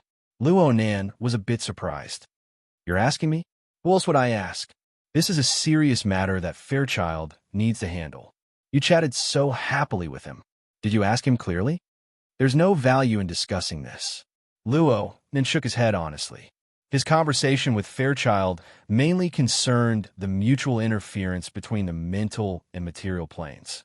As for the human-faced arachnid exoskeleton armor, it was a simple structure on the mental plane. It was also a simplified version. It could not even be considered a soul configuration. How could there be any discussion? Cat Eyes could not help but roll her eyes. It turned out that this person had not come out of his mental state. Red Fox, who had been highly nervous and had long since been resentful, could not help but let out dozens of clicking sounds in the encrypted channel. In the end, he chuckled coldly. Mr. Luo, young Master Luo, are you saying that our group of people took the risk of falling out with the Order of Justice and came here to support you just for this thing that has no value in discussing? Great. You really are great. Then we won't serve you anymore, okay? Red Fox swung his hand and walked away. Bamboo Pole saw that the situation was not right. He grabbed Red Fox and said, "Hold on. Don't be angry." Luo then didn't make it clear. The topic of discussion between him and Fairchild is a bit more abstract. It might not be related to this matter. So you know about abstract? That's why we accompanied him here and there. I've said before, the goal of today's operation was unclear from the beginning. The responsibility was unclear. We rushed over here based on the guidance of a mental patient. We didn't see the human-faced arachnid, but we bumped into the infighting of the Order of Justice. In the end, the main character didn't even make a move. We shamelessly went up and spent a lot of effort to clean up the mess. Hee, the henchman of the Order of Justice, the vanguard of the conflict. Does this name sound good? Red Fox was furious. If he had not been involved in this matter, he would have treated Luo Nan and Fairchild's exchange as a joke and laughed it off. But now, he and Bamboo Pole were in Yulon Hotel's central control room. They had already been exposed. If this chapter is not finished, please turn the page. The Knights of Peace would come over sooner or later. Conflict was inevitable. It would have been fine if Luo Nan had been able to clearly sort out the cause and effect of the matter at this time. He would have apologized and added thanks. But in the end, Luo Nan just said, "There's no value in discussing." Just how ignorant was this brat? Furthermore, he had a deeper worry. Up until now, the society still hasn't given a clear explanation. The experts haven't arrived yet, and there's no sign of any coordination. If we really discuss this matter with the Order of Justice in the future, what would we amount to? The first wave of cannon fodder? Or are you using him as a scapegoat? Bamboo Pole continued to advise him. You worry too much. President Ouyang isn't that kind of person. That's because you haven't seen what the headquarters is like. Or perhaps, do you think that this sort of thing can be controlled within the boundaries of Xia City? Brothers and sisters, do you still not understand? This matter has already gotten out of hand. These secret orders are the best at dealing with matters of faith. They make a mountain out of a molehill. Headquarters, on the other hand, is politically correct from start to finish. Right now, we don't even have a single piece of evidence. Don't tell me that we have to send over-the-call records to prove our own innocence. Wayne tried to advise him. Red Fox, I'm talking to Boss Luo. Secretary, shut up. Red Fox grew angrier the more he thought about it. He didn't give face to anyone. He scolded anyone who dared to speak. The encrypted channel became extremely awkward when these words were spoken. Red Fox made it clear that he only wanted Luo Nan's attitude. Anyone else who spoke would only add fuel to the fire. Luo Nan was distracted for a few moments before he discovered that he was being targeted by Red Fox. He wasn't really ignorant. He just didn't think too much about it. He just spoke his mind. The faith product he named the human-faced arachnid exoskeleton armor was essentially a simplified version of the soul configuration. With the live demonstration from before and the Wraith sign as a solid reference, Luo Nan just needed to gather enough negative emotions to create one on the spot. It wasn't a difficult matter. This wasn't Fairchild's area of expertise. Fairchild probably didn't know this better than Luo Nan. Luo Nan felt quite wrong for a time, but when he thought about it from the other side, he had rashly reported the warning of the human-faced arachnid. He didn't listen to Yuan's instructions and headed straight for the site of the incident, causing the situation to escalate. He was indeed in the wrong first. Red Fox had faced many changes to the mission target. Though he grumbled endlessly, he still followed them from start to finish. Now he was facing a direct conflict with the Order of Justice. The danger was extremely high. Please continue to the next page if this chapter is not finished. He really did have the qualifications to get angry. Luo Nan didn't mind apologizing and saying a few soft words. However, he really didn't know how to respond in this complicated context. He looked at Cat Eyes, who was closest to him. Cat Eyes had her arms crossed over her chest. She had a cold and cynical expression that said, "Seeing you embarrassed makes me feel good." However, the index and middle fingers of her right hand were raised and hooked downwards. Her meaning was for Luo Nan to lower his head and admit his mistake. She had been sharing her perspective all this time. This method was more covert, making it harder for others to discover her. However, this kind of notification was far too vague. At this time, two good friends simultaneously communicated with him in the private interface. One was Wayne. The other was actually Zhang Yingying. Apologize to Red Fox. Try to communicate with Fairchild. Ask him clearly about the human-faced arachnid. Say a few words to Fairchild. Put on a show. Red Fox is a grumpy person. Give him a way out of this embarrassing situation. The messages from the two were different, but the meaning was the same. They were both teaching Luo Nan a way to ease the situation. Yuan's actions were consistent with her style. However, Zhang Yingying's secret assistance was a bit unexpected to Luo Nan. Luo Nan wanted this kind of specific guidance. He let out a breath of relief and obediently responded in the encrypted channel. "I'm sorry, Red Fox. I didn't think things through just now. I'll communicate with Fairchild a bit more." Luo Nan was pondering as he spoke. Though Red Fox had said a bunch of angry words, there were some things that he could understand very clearly. Right now, the biggest problem for the members of the society was that they were unable to separate themselves from the internal strife of the Order of Justice. They gave others a reason to speak against them, but they did not have any concrete evidence to prove their innocence. Luo Nan thought about it a bit more. Though he already understood the configuration of the human-faced arachnid, it was all empty talk. If the society were to negotiate with the Order of Justice, the evidence would be lacking. The true and irrefutable evidence was naturally the metal box in Fairchild's hands. Luonin more or less understood Fairchild's personality. Fairchild had obtained the storage device, but he would at most verify it. It was more likely that Fairchild would simply destroy it. That would be far too wasteful. With his thought clear, Luonin spoke to Fairchild. Mr. Fairchild, if you don't need that storage device, leave it for us to store as evidence. Cat eyes, question mark. He Wayne. Zhang Yinging, exclamation point. Red Fox, F***CKME. What the hell are you doing? Chapter 207. The instant Luonan's words left his mouth, Red Fox was not the only one who exploded. Everyone in the encrypted channel was furious. You saw it, you saw it. The Red Fox shouted until the end and was completely exhausted. Even his cries had turned into moans. I knew it. This fellow is purely a scammer. What a fool. Zhang Yinging slapped herself on the face, feeling too ashamed to face anyone. Even if Shuai Lei, who was beside her, looked at her as if she was a lunatic, she couldn't care less. How naive was she? Only then would they believe that the youth who was serious about becoming an employee could handle this matter by himself.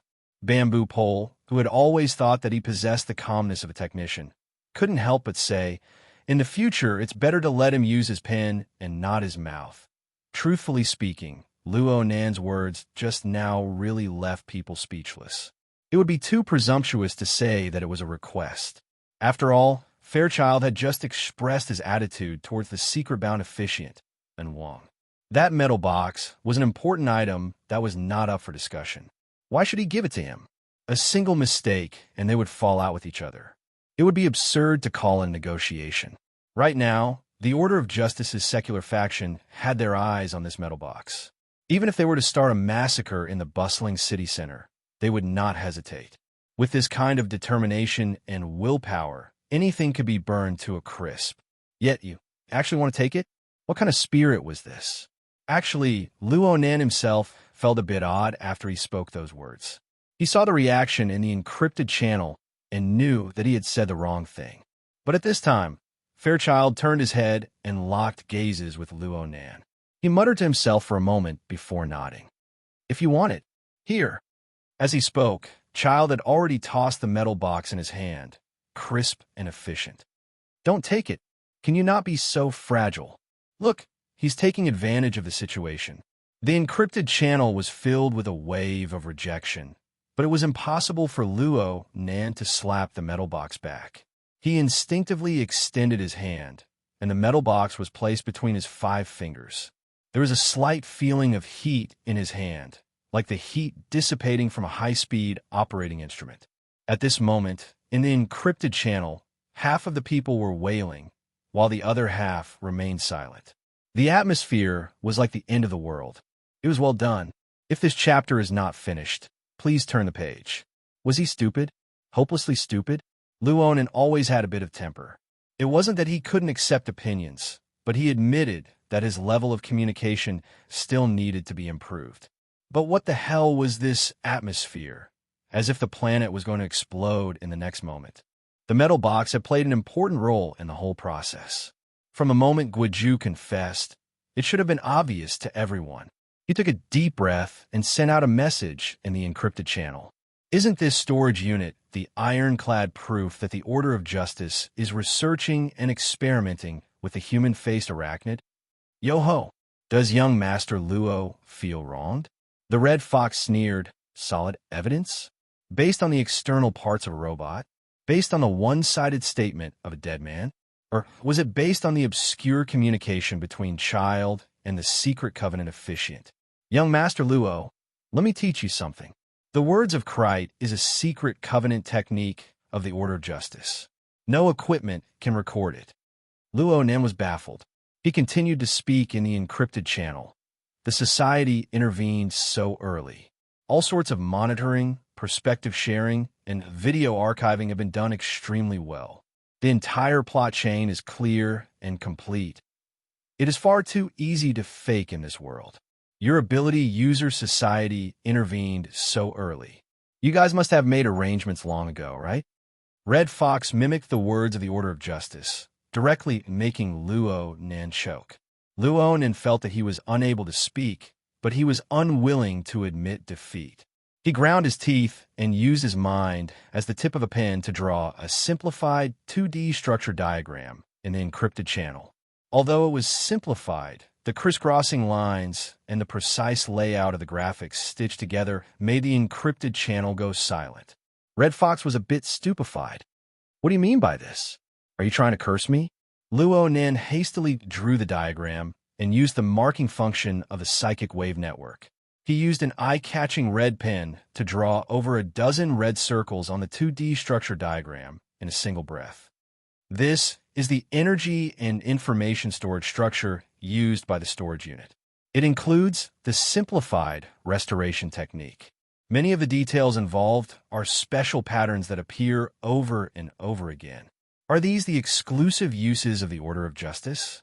Actually, many of these structures appeared in the configuration of Child's Shield of Truth. They were used as extremely crucial nodes, which was why Luo Nan dared to be so certain. The internal core structure of the storage unit is unique. If this chapter is not finished, please flip the page. Special craftsmanship and usage. Tracing back from this clue and combining all sorts of information and evidence, wouldn't we be able to seize the initiative and solve an ironclad case? Red Cat was defeated by this technological geek's way of thinking. He didn't know how to respond for a time. Bamboo Pole, who was next to him, was watching with rapt attention. He muttered, "I don't know if this is the exclusive craftsmanship of the Order of Justice, but from the information I've gathered, there are indeed many similar structural arrangements within the Order of Justice's internal rituals. It's just that they're a bit deformed. Is it used for storage?" Bamboo Pole was an outstanding hacker, but he was also an expert in researching secret orders. His words naturally held a lot of credibility. The group's attention was more or less scattered due to the matter of the structure diagram. Zhang Yingying asked curiously, "Is this the internal structure of the metal box? How did the precision of your senses improve so quickly?"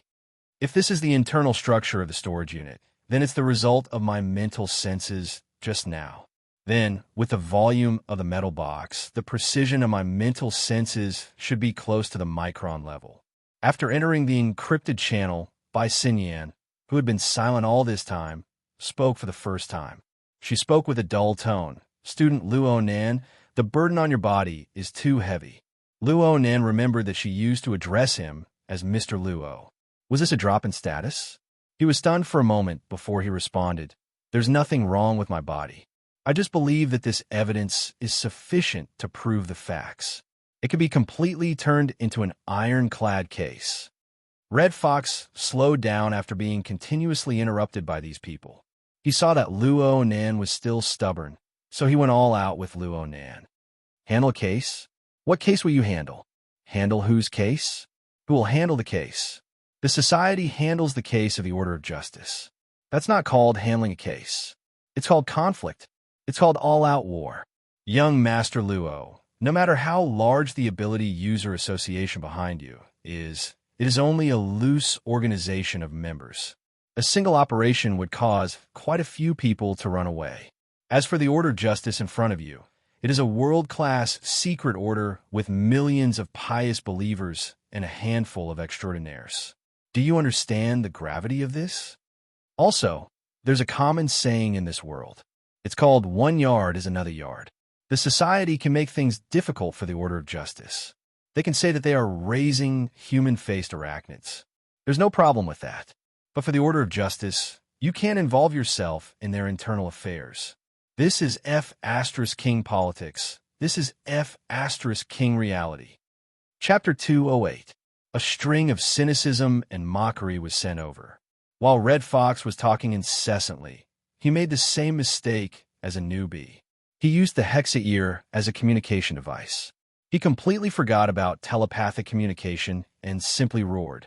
After this wave of roars, Red Fox's mood did not ease. Instead, he became even more agitated.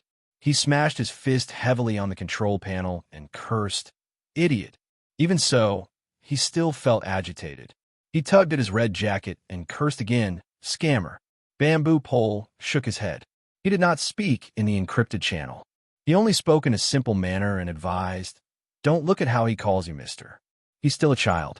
Also, Xia City is different from Wu City." Red Fox's expression turned even uglier when he heard the words Wu City. He swept an icy glance over. "The only difference is the distance from headquarters. Back in the day, I ran out of Wu City like a dog. Now that I'm in Xia City, I don't want to become a dead dog and be casually thrown into some garbage dump." Bamboo Pole shrugged and did not continue to persuade him. This was because the monitoring system showed that there were a few unfriendly faces heading towards the control room. He sighed and asked in the encrypted channel, "The expected trouble has come. What should we do?" He Wayne asked him, "Can you confirm the enemy's weapon right now?" Bamboo Pole understood He Yuan's meaning. She was not asking about the people who were about to block the door. She was asking about the arrangements the Order had arranged at Yulon Hotel to deal with Fairchild. Oh, this guy was more stubborn than I imagined. Big guy. The main weapon must be a big guy. Bamboo Pole was multitasking. He repeatedly switched the monitoring screen and confirmed the target that had already begun to be set up. It's very likely to be a sniper cannon. From what I know, many secret orders are researching a magically modified version of the sniper grenade launcher. This toy is much stronger than a charged particle cannon against a single target. Of course, the effect of breaking through the shield of truth is still questionable. He Wayne did not say anything more. She simply responded, "Retreat. Head for the preset rendezvous point." Red Fox sneered from the side. He made a look and I'll know gesture towards Bamboo Pole. The corner of Bamboo Pole's mouth twitched. "You called them young master when you went against the Order.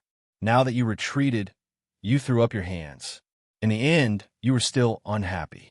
In the end, Bamboo Pole did not say anything. He tidied up the equipment in the control room in 5 seconds and walked out with the Red Fox. The central control room was located on a floor close to the top floor, so no accommodation was arranged. If this chapter is not finished, please turn the page. It was empty and quiet. Red Fox also felt that his attitude was somewhat inappropriate. He mumbled, "It's already too late to retreat now. They caught the Order unprepared at Frost River Reality, and now they dare to ambush us from all sides. Holy crap." In front of them, the isolation door of the fire escape was pushed open heavily. Nobody could be seen. However, Bamboo Pole and the Red Fox were astute people. They knew at a glance that the intruder did not come with good intentions. They looked at each other, turned around, and ran. The fine electric current of the electromagnetic rifle behind him was exceptionally terrifying in the empty floor. "I'm not a fighter." Bamboo Pole cursed loudly. Before the curses left his mouth, he had already pressed a special button on the flexible screen in his hand. The fire alarm on the floor went off, and several insulating partitions dropped down. The electromagnetic bullet left the chamber, but it exploded against this layer of transparent partitions. It only pierced through one layer before its trajectory changed. At this time, a side door opened. Bamboo Pole shouted, "This way." He and the Red Fox charged in one after the other. They passed through the room at high speed. They did not stop at all. They passed through the already wide, open window and leaped into the night sky at a height of nearly 1,000 meters. After this suicidal action, it was as if the two were riding on flaming wheels. They slid down the glass wall of the hotel at an astonishing speed. Bamboo Pole had some difficulty controlling his balance. He laughed mischievously. No wonder the Society's elementary training classes always use rapid descent from a high level as their graduation exam. It really is useful. Red Fox gnashed his teeth. It's true that young Master Luo, the trickster, has finally been given a proper name.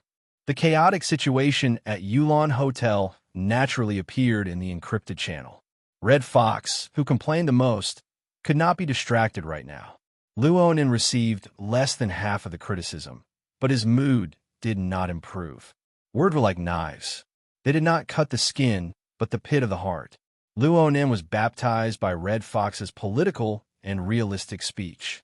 He was speechless. This was not to say that he felt that he was wrong. On the contrary, he felt that the louder Red Fox clamored, the more the resentment in the depths of Red Fox's heart surged. In the end, Red Fox was not targeting Luo Nan at all. It was clearly the political and realistic things that he had always flaunted. Luo Nan was nothing more than a target for ridicule and ridicule. If what Red Fox said was true, then the Order of Justice had used this demon as a reference when a human-faced arachnid was wreaking havoc in Xia City and engaged in sinister research. Then the facts were right there. The irrefutable evidence was like a mountain. In the end, the Order of Justice could be easily exempted and even bite back. What did this mean? This chapter is not finished. Please turn the page.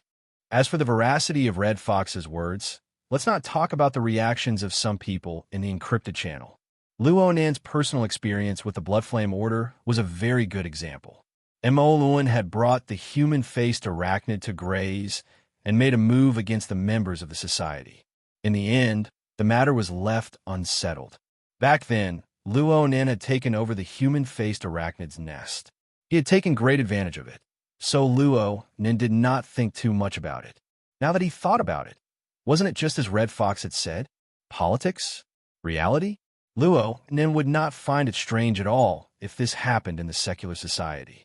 This was because he had a pessimistic view of the hearts of the secular people. But right now, the enormous ability user organization of the inner world, which had largely detached itself from a secular world, was like this as well. Luo Nan still wanted to carry forward his grandfather's formatting theory in the society. If there was no difference between this place and the secular society, how could he guarantee that his grandfather's theory would not suffer the same fate as it did back then? Disappointment. He was extremely disappointed. This was Luo Nan's current state of mind. He did not want to say much. He just flipped the warm metal box in his hand back and forth. If it was possible, he wanted to be quiet for a bit. But how could he have the chance to be quiet right now? As his state of mind flipped along with the metal box, he clearly sensed that there was clearly some sort of extremely obscure power on the mental plane. It was currently creating disturbances in this region, and the feeling was extremely negative. It was like a gloomy layer of clouds that obscured most of the pulsation of life.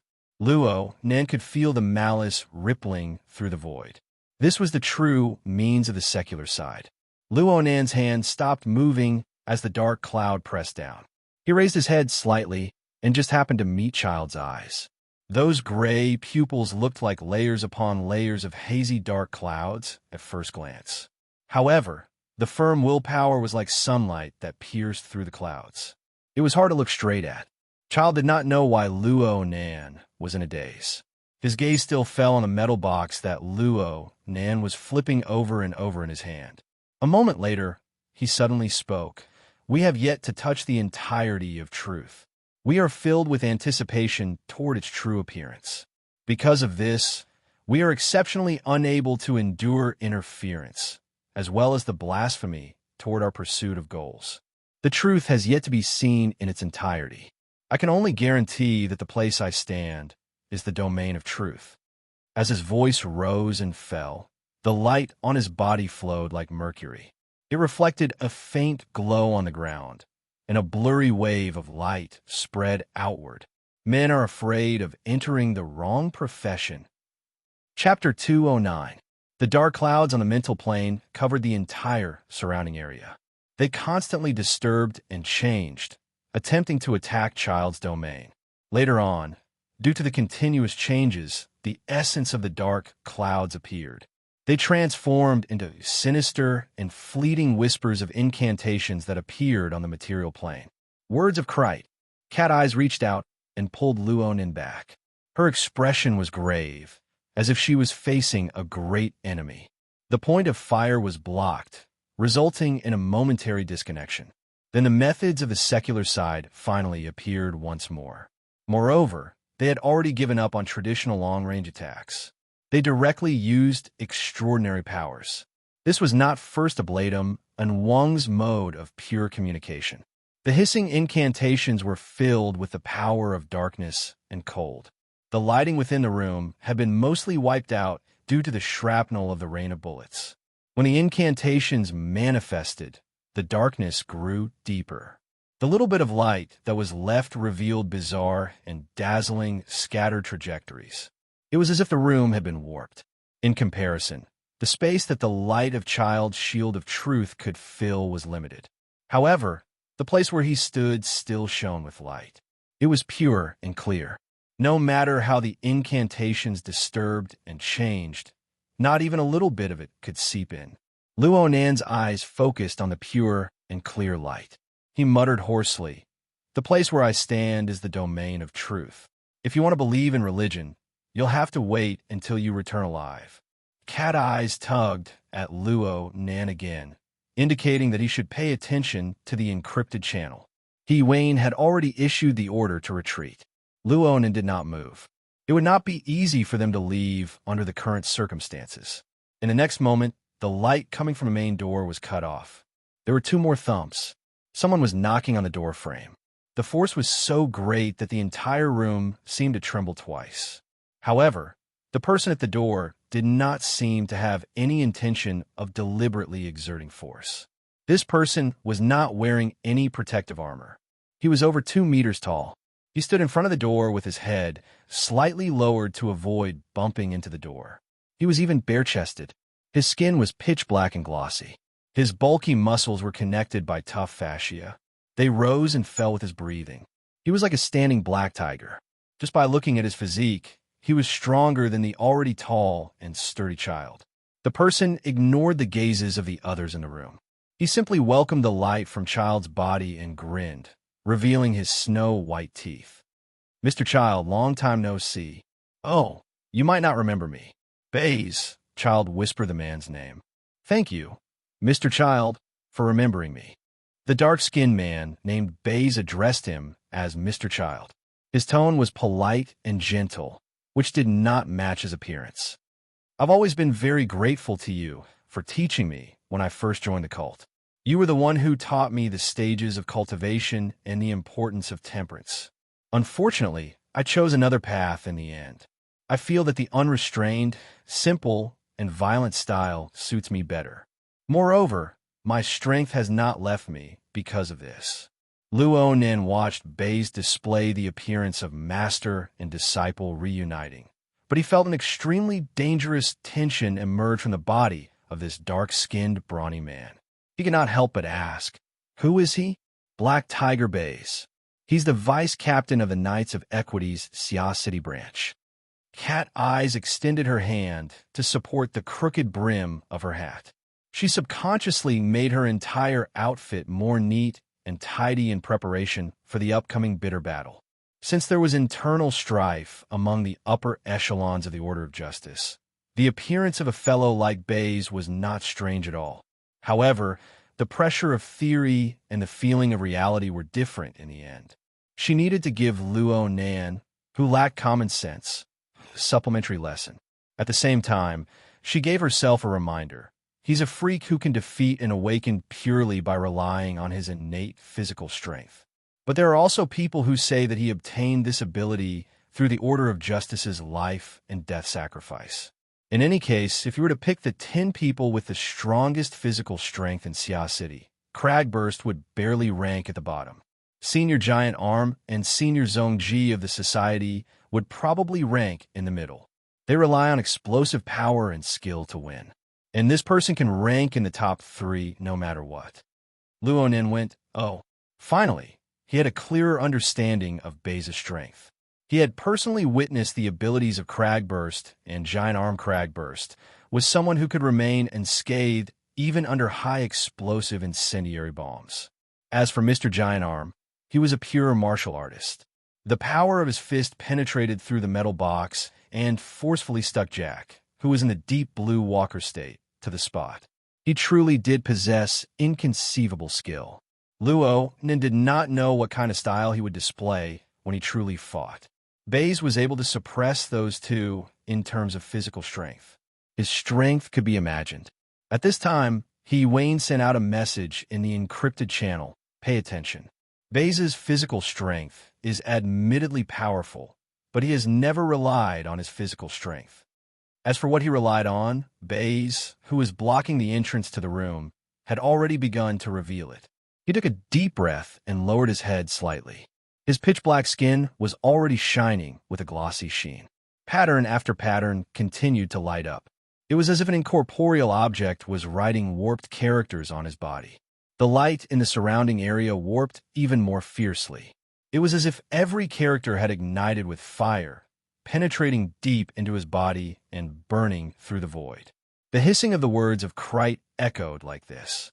Aside from the hissing of a viper, it was also like the sound of flesh burning.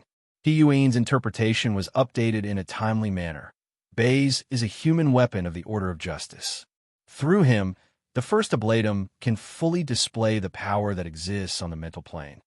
So there's actually such a method. Luo Nina gained some experience. This was a method of application that he had never thought of before. For a pure mentally enhanced user, this should be quite a decent change. It was just that the human weapon was not that easy to cultivate. Luo Nin muttered to himself for a bit, but cat eyes glared at him. What are you thinking about? Nothing. Luo Nin was more or less duplicitous. It would have been fine if cat eyes hadn't mentioned it, but her mention had evoked his train of thought. It seemed that the support he gave to Ink, Rue 1, and even cat eyes could be considered a transformation of this method in a certain sense. It was just that he was a bit more passive. A few thoughts flashed through Luo Nan's mind, and Baze took heavy steps forward. His robust body entered the room along with the darkness. The muscles on his body rippled in an orderly fashion, and the bizarre characters seemed to come alive. Every time they shifted, they formed a demonic and bizarre scene. It was as if dark flames were emitting from them as they pounced forward. The dark flames intersected with the area of light around Fairchild's body. In an instant, black and white rays of light fused to form a distorted layer of ash. Baze raised his head, and his pupils were like burning coal. His mouth split open. Fairchild, the truth does not obey your imagination. A bizarre noise seeped out from Baze's voice. It was clearly an unsuccessful harmony. There was a bizarre existence that was speaking in sync with Baze. Fairchild's response to this was a single sentence. Scram. For the fastest and most accurate novel reading, please visit Chapter 210. Fairchild's snow-white robes fluttered, and the mercury-like radiance suddenly undulated. The gray layer that had just formed was torn apart. Baze's feet left the ground from the powerful assault, and he flew backward involuntarily. Mirror of truth. Through cat eyes' shared perspective, a group of society members who had the time to watch practically spammed the screen with this word. Fairchild practically did not exert any strength in that instant. Instead, he used the Shield of Truth's outstanding technique to forcefully rebound Baze's attack back, allowing Baze to absorb it all. One only needed to look at the momentum of Baze's raging dark flames to know just how inconceivable it was to achieve this near-total reflection. This was Fairchild's most classic method of judgment. Though he had never determined the name of this move, he had long since given it a proper name in the circle of ability users. It had an illustrious reputation. Luo Nin could see it even more clearly. It was not a simple matter of the material plane, nor was it an effect of physics. It was a structural power formed by the mutual interference of the mental and material planes.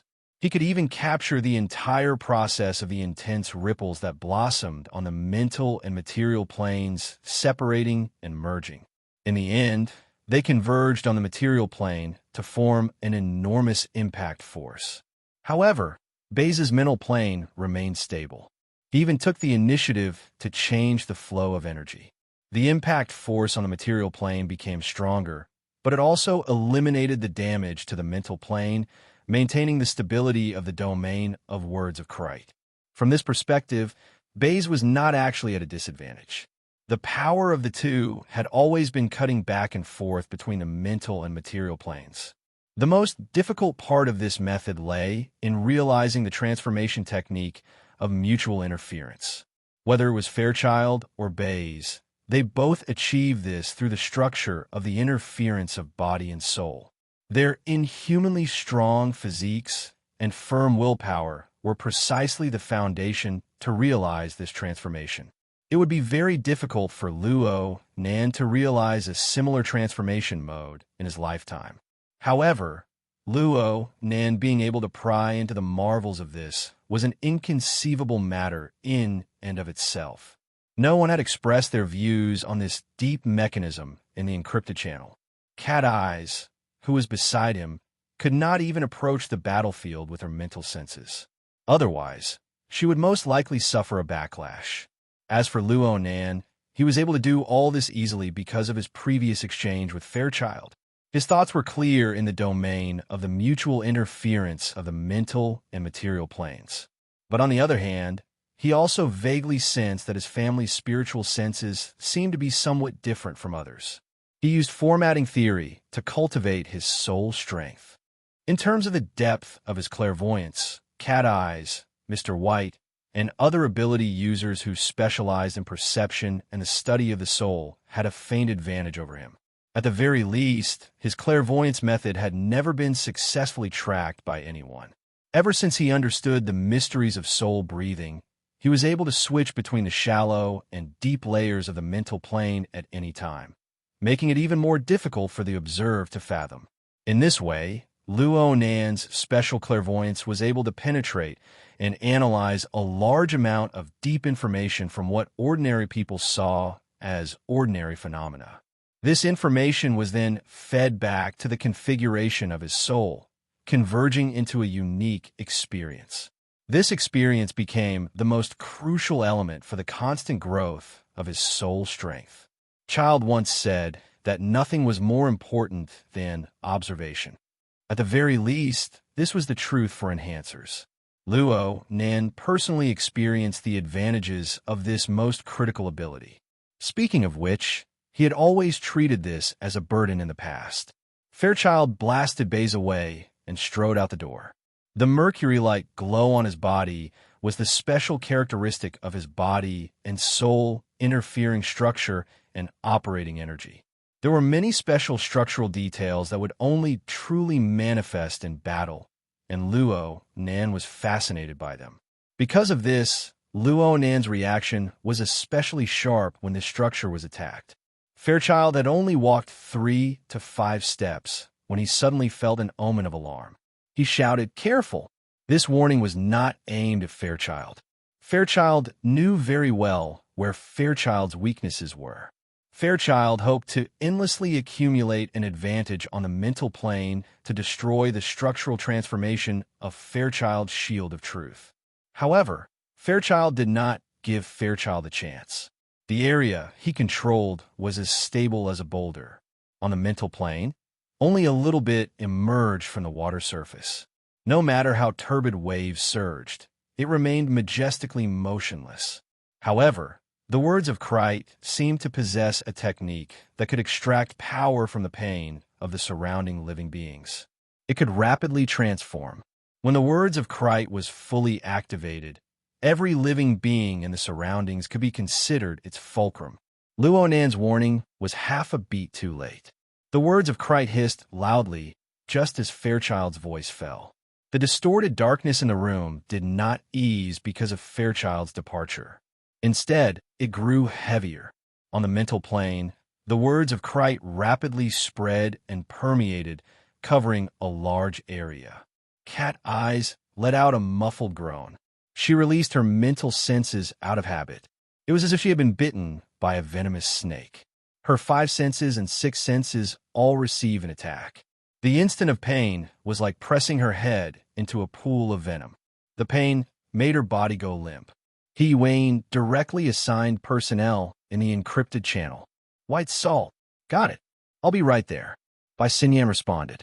Then she went silent. That person's strength should be above average, but Fairchild could not count on her for the time being. Fortunately, the chains deep within Cat Eyes' body and soul rang out at this time. The attack was greatly neutralized, and the pain lessened. Cat Eyes could not help grinding her teeth again. She shot Luo Nan an ice, cold glance. In the end, she extended her hand and pulled Luo Nan away. This way, no matter what, they did not dare to go to the main entrance. Fortunately, the 2 firing points from before had pierced through the soundproof wall, giving them room to choose. Luo Nan still wanted to watch the fight between Fairchild and Baze, but he knew that risking his life to do something like this was truly insensible. He glanced outside the door, but Fairchild's figure was already nowhere to be seen. The problem was Luo Nan saw Xue Weiluan. Xue Weiluan had rushed to the main entrance. He grabbed the legs of a few unconscious special police officers and dragged them inside. "Uncle Xue, you guys go first." Xue Weiluan could not abandon his subordinates and escape by himself, no matter what.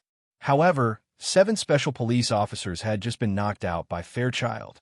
Even though Xue Weiluan had a body of godly strength with the aid of the exoskeleton armor, there was always a limit to what he could carry. It was impossible for him to pile up 7 living people and drag them all in one go.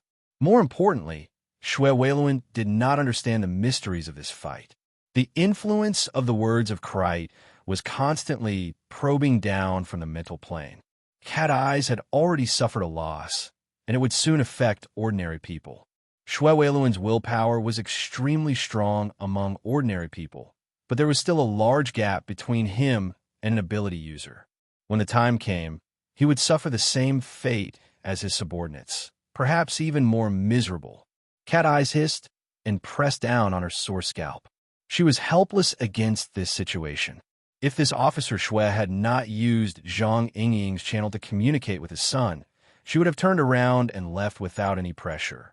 However, after that experience, it would be unjustifiable for him to pretend that he didn't know anything. There are a total of 7 people. They need to run at least 2 rounds. Cat Eyes quickly came to a conclusion. She ordered Luo Nan, "You climb over first. Connect with White Salt." She turned around to help as she spoke, but Luo Nan pulled her back. "Wait." Luo Nan's body suffused with a weak light the moment he spoke. For the fastest and most accurate novel reading, please visit Chapter 211. Cat Eyes' pupils constricted. She was able to sense that Luo Nan was utilizing his soul strength. However, this magnitude was clearly beyond her scope. Before joining this operation, He Wayne had emphasized to her that Luo Nan was currently undergoing treatment due to the serious imbalance between his body and soul. He couldn't utilize his abilities too much, or else his soul strength would cause serious damage to his nervous system. Luo Nan had already courted death once before. But back then, Luo Nan had been communicating with a crazy believer, causing people to overlook the risks involved. But this time, with the precision of Cat Eye's senses, she was able to sense that there were clearly some minute distortions and deformations in many areas of Luo Nan's nervous system. But what the hell was this light? If Cat Eye saw it, then it meant that everyone else had seen it. Bai Xinyan, who was rushing over, let out a long sigh. With such a willful patient, we doctors are quite troubled. He Yuan's stern and severe voice cut in. "Mr. Luo, please don't overuse your ability to avoid unexpected consequences." These words were quite serious. Cat Eyes received their warning and grabbed Luo Nan's shoulder, wanting to stop him. However, in the depths of his body and soul, the chains rattled. His entire body, from the inside to the outside, was trembling slightly, as if he had been electrocuted. His hands stiffened halfway, and in the end, he couldn't move at all. It was finally here. Cat Eye's heart throbbed. Soon after, her heart was filled with irritation. This was the problem she was most worried about after the operation at Limestone Water Village pub last week. Back then, she had collided with Luo Nan's drawing of the psychic diagram and suffered a backlash. Then she inexplicably fell into Luo Nan's trap. Her body and soul were pierced by an invisible chain, and she seemed to be imprisoned by some sort of method. But in the following week, Luo Nan didn't make any strange movements. Even the existence of the chains gradually became undetectable. It just made her nervous and on edge. And in tonight's operation, she and Luo Nan were within arm's reach. Luo Nan didn't make any excessive movements. Instead, he used the chains to help her get through several difficulties. Just when Cat Eyes nearly believed that she had misunderstood Luo Nan, the essence of Luo Nan's methods was exposed at this critical moment. Right now, she was just like a cat and dog with a chain on it. Its master didn't allow it to move, so it was strangled by the neck and tossed around with all its might. Cat Eyes glared at him with a murderous gaze. It was not an exaggeration at all. She wanted to pounce on Luo Nan in the next moment and bite his throat. As for using soul force, who cares? Just at this moment, Shui Weiluan's surprised voice rang out. Thanks to Cat Eye's long-range perception ability, she did not need to turn her head to see that each of the 7 special police officers had a set of diagrams materializing on their bodies. It was about the size of fist. Judging from its shape, it was a tetrahedron with inscribed and circumscribed spheres. Right, it was Luo Nan's avatar that appeared in the encrypted channel. Cat Eyes was slightly startled. The raging flames in her heart paused for a moment. With just one look, one could tell that this phenomenon was caused by the interference of the spiritual plane with the material plane. According to the theory of the soul, the effectiveness of mutual interference in the mental and material planes was directly proportional to the order. In other words, the more orderly the external representation was, the more effective the soul power would be on the material plane, and the more effective its control would be. Especially when Luo Nan was doing 7 things at once. He presented 7 sets of diagrams at the same time. Even if each set of diagrams was the same, even if it was just for show, before she could finish her thought, Cat Eyes sensed the bodies of the unconscious special police officers tremble. It was clear that they were showing signs of regaining consciousness. Cat Eyes finally could not hold back from turning her head. She stared with wide eyes. Shui Weiluan was pleasantly surprised. He finally realized the source of the change in the situation. He turned his head to look. Luonan took a deep breath. He did not make any obvious movements, but the 7 sets of diagrams fluctuated at the same time. Fine vibrations were produced on the mental and material planes. A low buzzing sound seemed to ring in Cat Eye's ears. In that instant, the words of Krite, which had been hissing in their ears all this time, became a bit fuzzy. They never recovered. Immediately, a special police officer let out an "ah" and instinctively sat up. Since there was one, there were 2 more. The special police officers on the ground sat up one by one and turned over. Although they were still confused, the miraculous aspect of this method of awakening their intelligence left Cat Eyes and Shui Weiluan dumbfounded. It wasn't just the 2 present. Zhang Yingying sent a single "ah" in the encrypted channel. She felt that it was impossible to describe her current mood. She simply tossed out a string of dumbfounded emojis and frantically spammed the screen. Did someone pass on strength to him this week? Or did a certain secretary duel cultivate with him? This rate of progress is illogical. This technique, before she could finish spamming the last message, she was silently muted by a certain secretary. However, Zhang Yingying's meaning was what the vast majority of people were thinking. Shui Weiluan was a bit better. In any case, he could use his expert abilities to explain things that he did not understand. However, the most painful part for the professionals of the society was that they could not understand things so simply. It must be known that it was always easier to destroy than to build. To instantly knock a conscious person into a comatose state, and to instantly wake a comatose person, one was positive while the other was negative. To go from disorder to order, to go from high entropy to low entropy. The difficulty was incomparable. How in the world did Luo Nan do it? Red Fox and Bamboo Pole had just run to the rendezvous point to rendezvous with Papercut. He was still gasping for breath and nearly choked to death by Luo Nan's move. He coughed twice before guessing. Child was the one who overturned this group of special police officers, and then Child taught him a rescue technique. How free could Child be? The truly idle Papercut had been sharpening his nails with a piece of paper, but he had forgotten to do so. At this very moment, it was hard for others to see any reason other than the set of diagrams that had seeped into the chest armor of the 7 special police officers. Look at that person's head. It's exactly the same as these 7 diagrams. All right, he just said something about his grandfather's formatting theory. Does it have anything to do with this? What kind of theory is that? Formatting theory? It was a fantastic idea that had been eliminated by reality a long time ago. It had been a long time since she had heard of it. Bai Xinyan strolled through the empty amusement park. The encrypted channel history loaded into her wristband was being searched through her retina. Papercut's formatting theory just so happened to be the keyword she was searching for. She shrugged her shoulders and laughed involuntarily. Also, the 7 diagrams had attracted the attention of practically everyone. Bai Xinyan was no exception.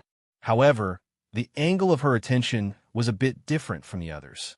The tetrahedron, inscribed sphere, and circumscribed sphere. It could be considered a very classic example in geometry classes. Its current performance was even more astonishing. However, Bai Xinyan had long since obtained the story of the tetrahedron from an internal report. That scene was much more exciting than its current situation. Soon, Bai Xinyan was able to connect the information she had just obtained with the information she previously knew. Luo Nan, the scout. Oh, he seems to be a psychic. Before they self-destruct, the Luo family found new value in the theory that had been eliminated. Bai Xinyan blinked her eyes, cutting off the information that was constantly refreshing on her retina. She stuffed her hands into the pockets of her windbreaker, pursed her lips, and walked forward at a moderate pace. Looking at Luo Nan's situation, he is only a step away from his final destruction. Oh, isn't this a bit too wasteful? For the fastest and error-free novel reading, please visit Chapter 212. It's a doctor's professional ethics and morality. Bai Xinyan's lips curled into a mocking smile. She refused to let her train of thought continue. She had gained a lot today. What she needed to do now was to play a good role. The next moment, her attention was placed in the direction that a doctor should pay attention to. She watched the video from Cat Eyes' shared perspective a few more times. Cat Eyes had been staring at Luo Nan for some time now. She could see that Luo Nan's cheeks, forehead, and other areas with dense nerves had a slight twitching sensation. His pupils had dilated and contracted. She could not see anything below his neck, but it was more or less the same. This was a sign that the nervous system had been strongly stimulated. At the same time, that very eye-catching layer of faint light blossomed from inside to outside. The corresponding power filled and supported these densely packed nerves, minimizing the destructive power brought by the strong stimulation of soul power to the greatest extent. Come to think of it, this was the fundamental reason why Luo Nan was able to use his soul strength without any misgivings. It was also a barrier that temporarily obstructed his path of destruction. Where was his luck? Bai Xinyan made a judgment with the eyes of a doctor. She immediately said in the encrypted channel, "Student Luo Nan's condition is pretty good right now. Is it thanks to Fairchild's punch?" "Yeah, that punch just now." Luo Nan didn't want the others to make wild guesses like they were watching a show. He borrowed Bai Xinyan's words to give a clear response. Bai Xinyan commented, "The current performance is similar to Fairchild's Shield of Truth. It should be his blessing. When I was in Luoyang City, I once saw the higher-ups of the Order of Justice leading a team to establish a settlement in the wilderness.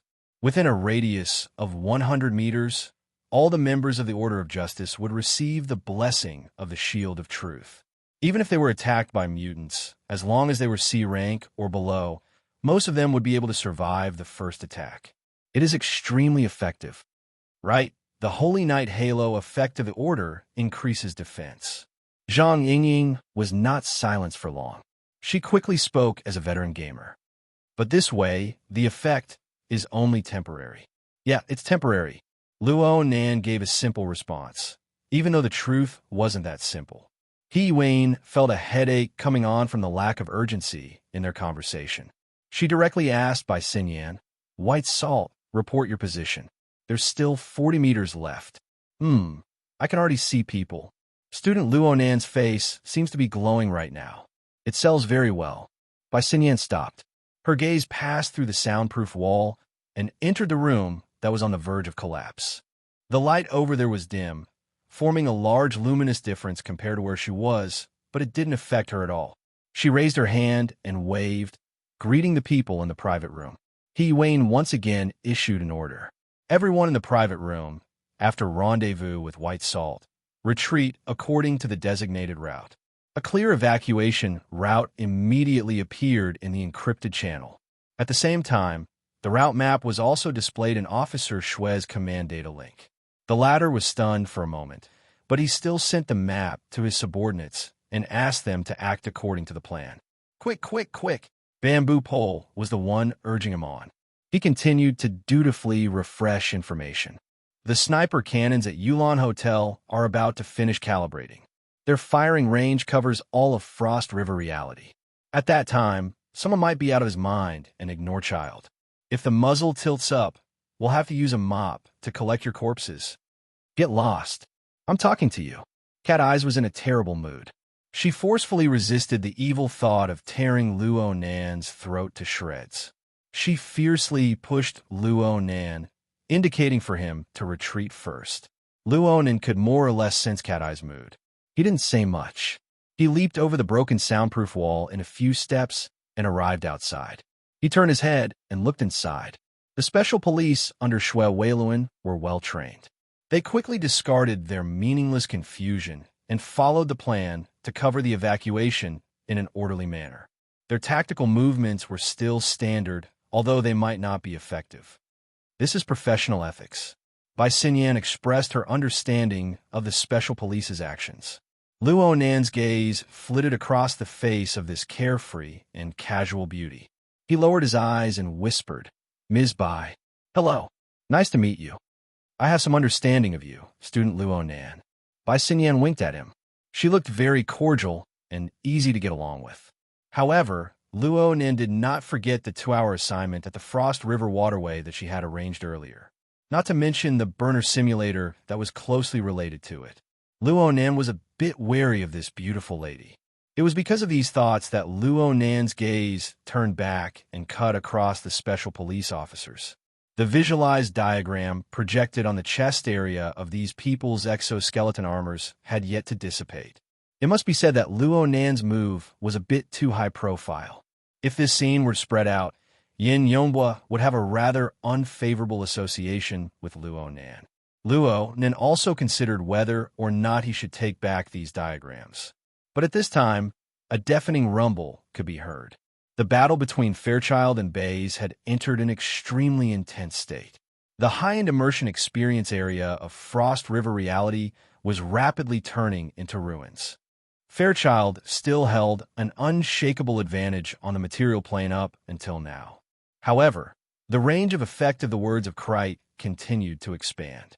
The special ability of the words of Krite to find fulcrums everywhere was too deceptive. Even Cat Eyes had fallen for it. Luo Nan thought for a bit. In the end, he did not take back his blessing. He even added one to Xue Weiluan as a precaution. Bai Xinyan observed with interest. Then she asked, "This move of yours is a bit like our family's old Bai's awakening phonetic interest. It's not just a simple awakening. There's also the flavor of a high-end integration. The method is cautious.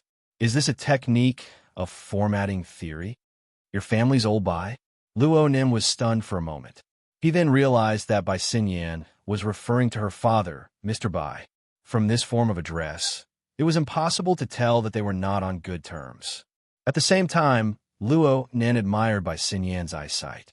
He really was using the visualized diagram to imbue the rhythm of soul breathing into everyone's bodies, giving them blessings. Bai Xinyan's description was extremely apartment. This kind of lady really gave people a lot of pressure. Luo Nan grew more and more unwilling to converse with Bai Xinyan.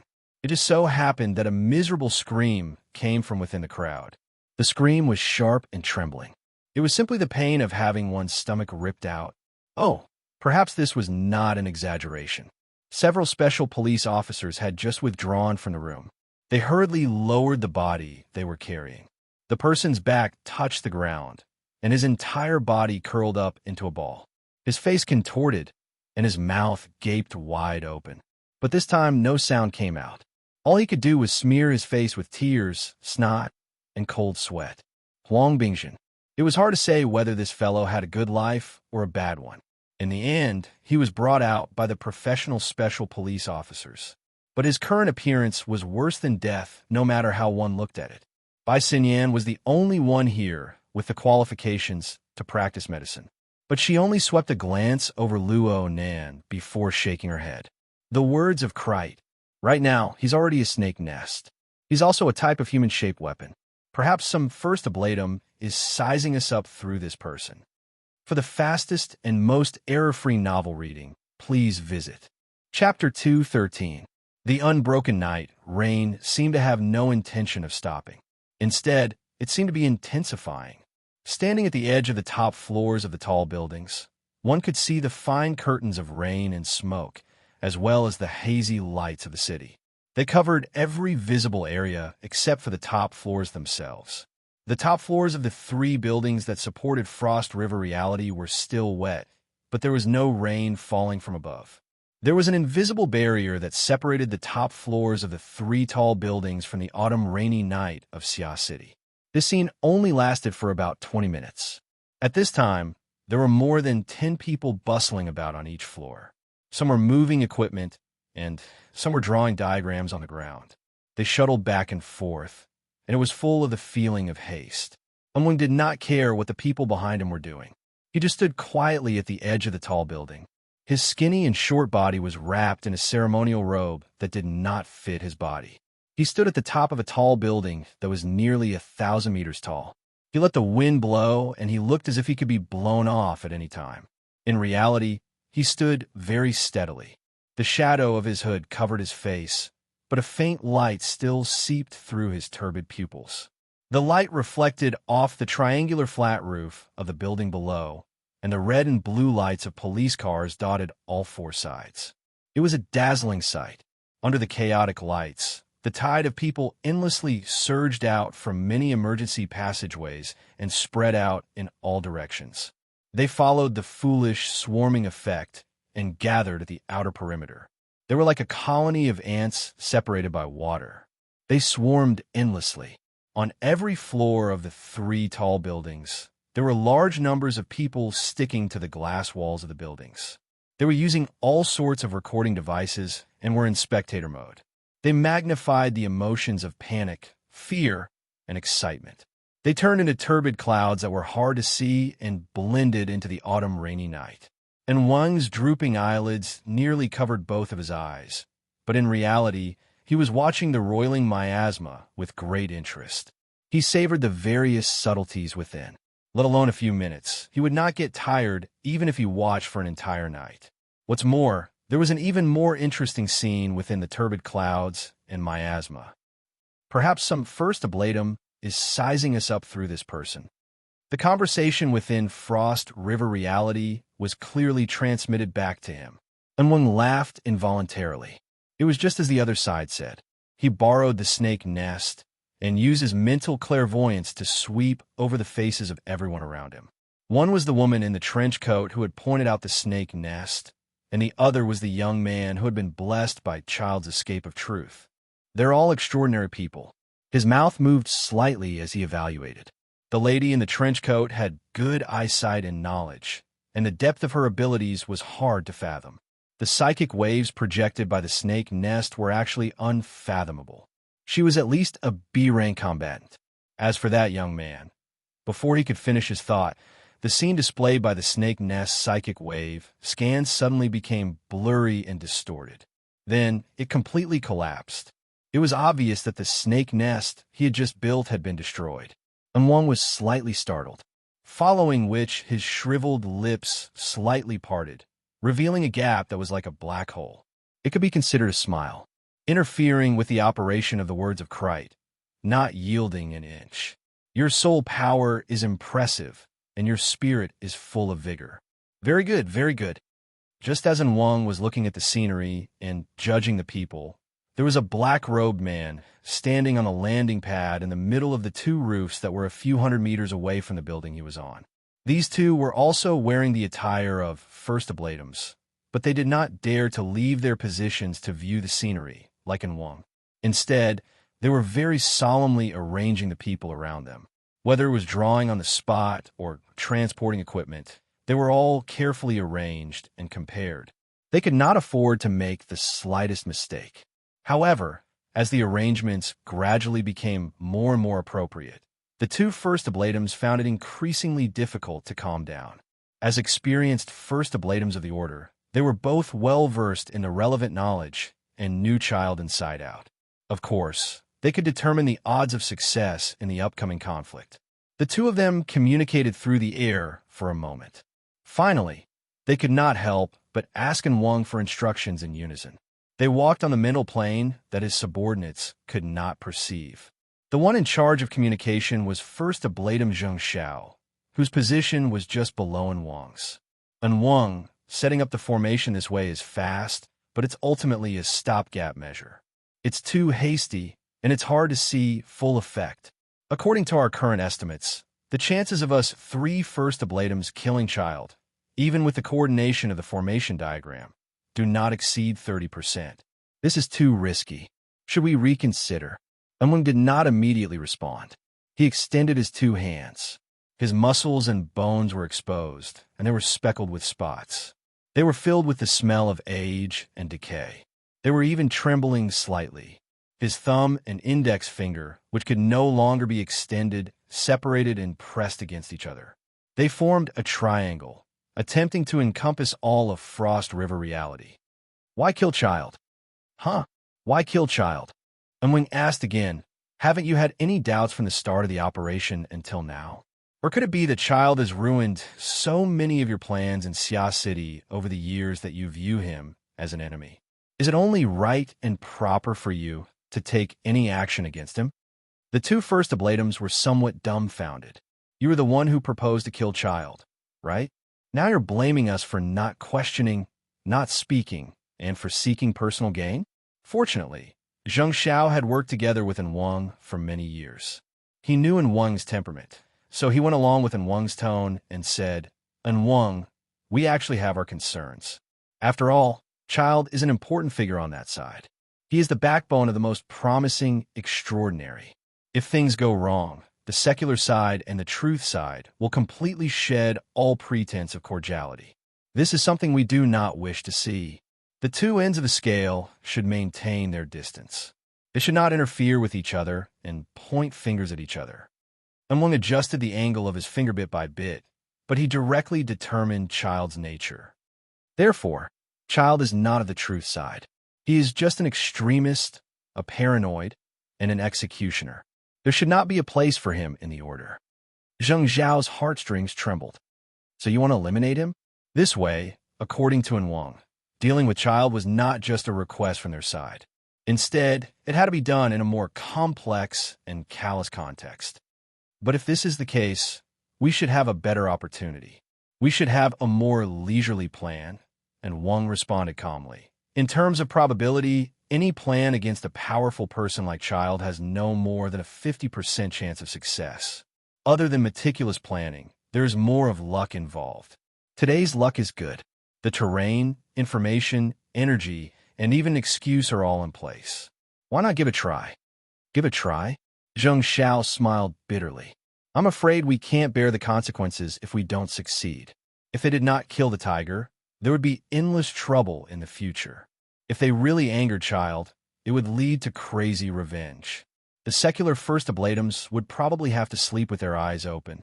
Just the thought of it made them go crazy. What consequences can there be? Wang coughed twice and turned around. He slowly walked toward the area where the array had been set up. The gate of truth is about to open. Even if that paranoid person is alive, can he be distracted? Stuck. Only 1 chapter today. Sorry. For the fastest and error-free novel reading, please visit Chapter 214. Zheng Xiao was speechless for a moment. Only when Wang was in position and the array diagrams on the 3 floors began to adjust and operate did Zheng Xiao come to his senses. Are you joking, Wang?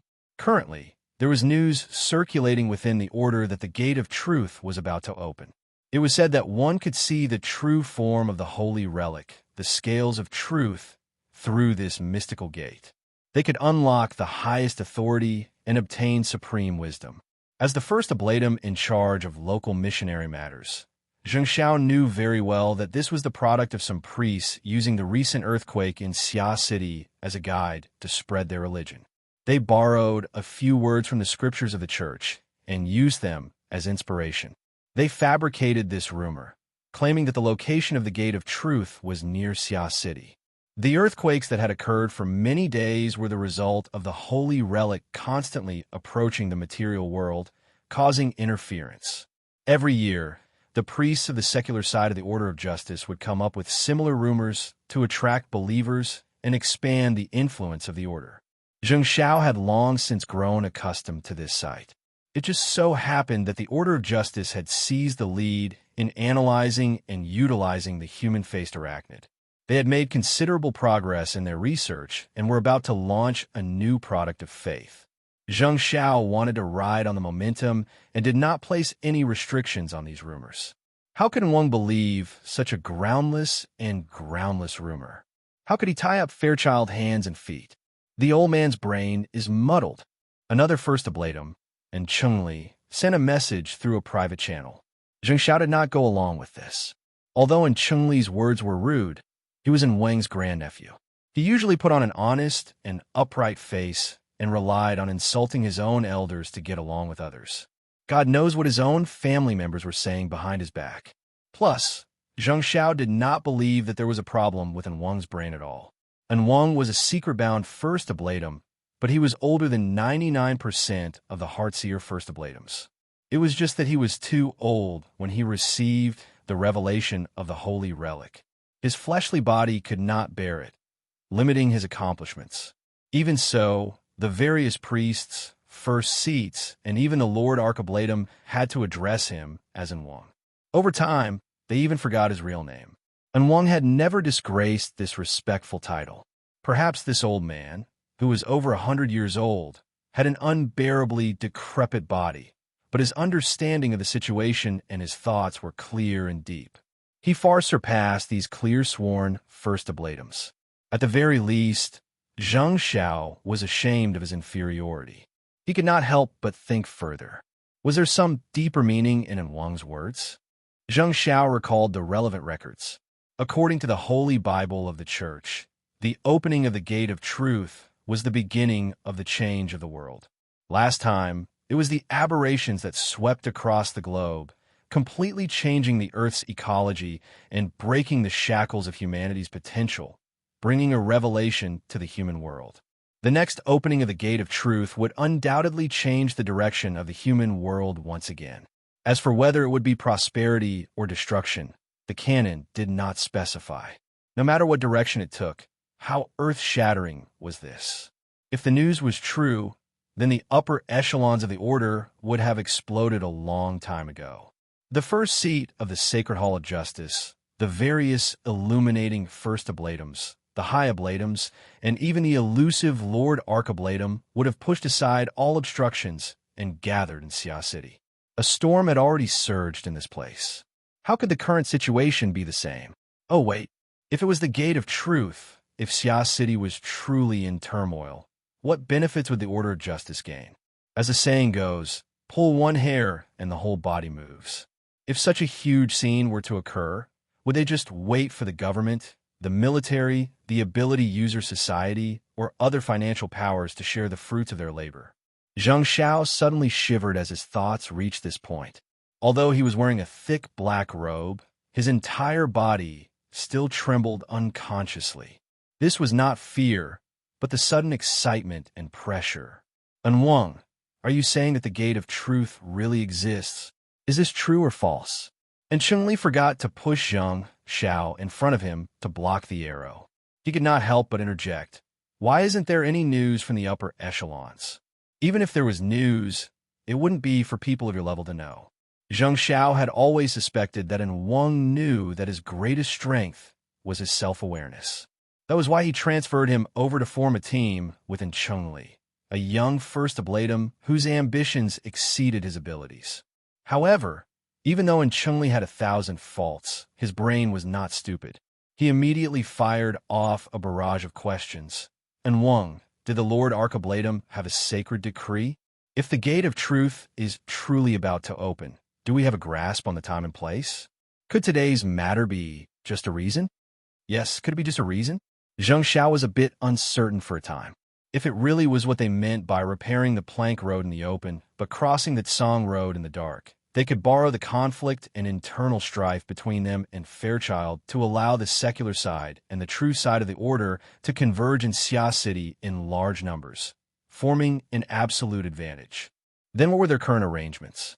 Sometimes, and Cheng-Li was truly the best partner, especially when his brain was burning. He seized the opportunity to voice out Zheng Zhao's doubts. If it really is like this, then we've all become the stage set. If Fairchild really is someone who can coordinate with us, then what credibility does this reason have? And Wang had only answered one question, but he had clarified many matters. Zheng Xiao and Cheng-Li were both silent. They needed time to digest everything. The night rain grew heavier and heavier. Even the rooftops, which were shielded from the rain, could still hear the sound of falling raindrops. And Wang did not give the two too much time to think. Soon, the mental domains of the two shuddered. Black light and white threads interweaved, and a classical hanging scale appeared in the depths of the void where it was difficult for the eyes of ordinary people to see.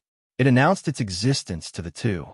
The black and white plates were placed on each side, and each had 3 chains of the same color hanging from them.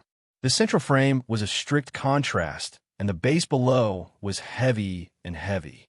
Aside from this, there were no other superfluous decorations. It was simple and plain. This was the projection of the scales of truth.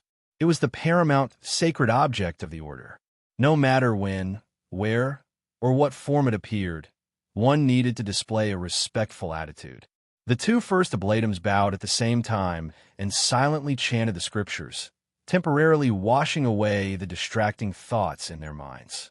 At this moment, the scales of truth were not in a balanced state. The white plate was like a heavy weight. It sank to the bottom, causing the black plate on the other side to rise high. It gave people the feeling that it would topple over in the next moment. This unbalanced state was often the starting symbol of a powerful incantation of the order. Every method after that was to bring the unbalanced state back to a balanced state. They would obtain inconceivable and mysterious power in the process.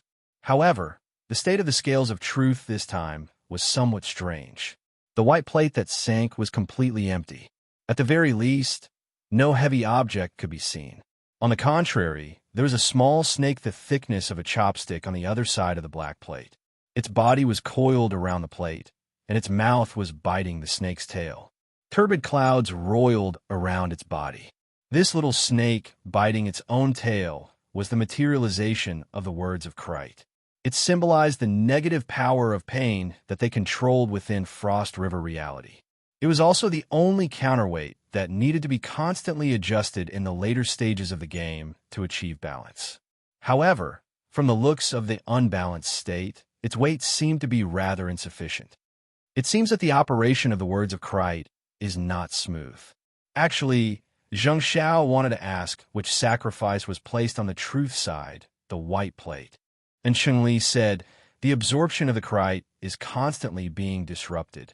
Could it be that the ability users inside are up to no good? And Wang declined to comment. Let's take a look. For the fastest and most error-free novel reading, please visit Chapter 215. And Wang gave the order. Whether it was Zheng Xiao or Cheng-Li, both of them had to instantly gather their thoughts and take their respective positions. At this time, the equipment on the roofs of the 3 buildings had already been installed and turned on at the same time. The one that occupied the core function was a special 3D projector. In an instant, 5 colored rays of light shot out, interweaving into countless layers of ever-changing structures.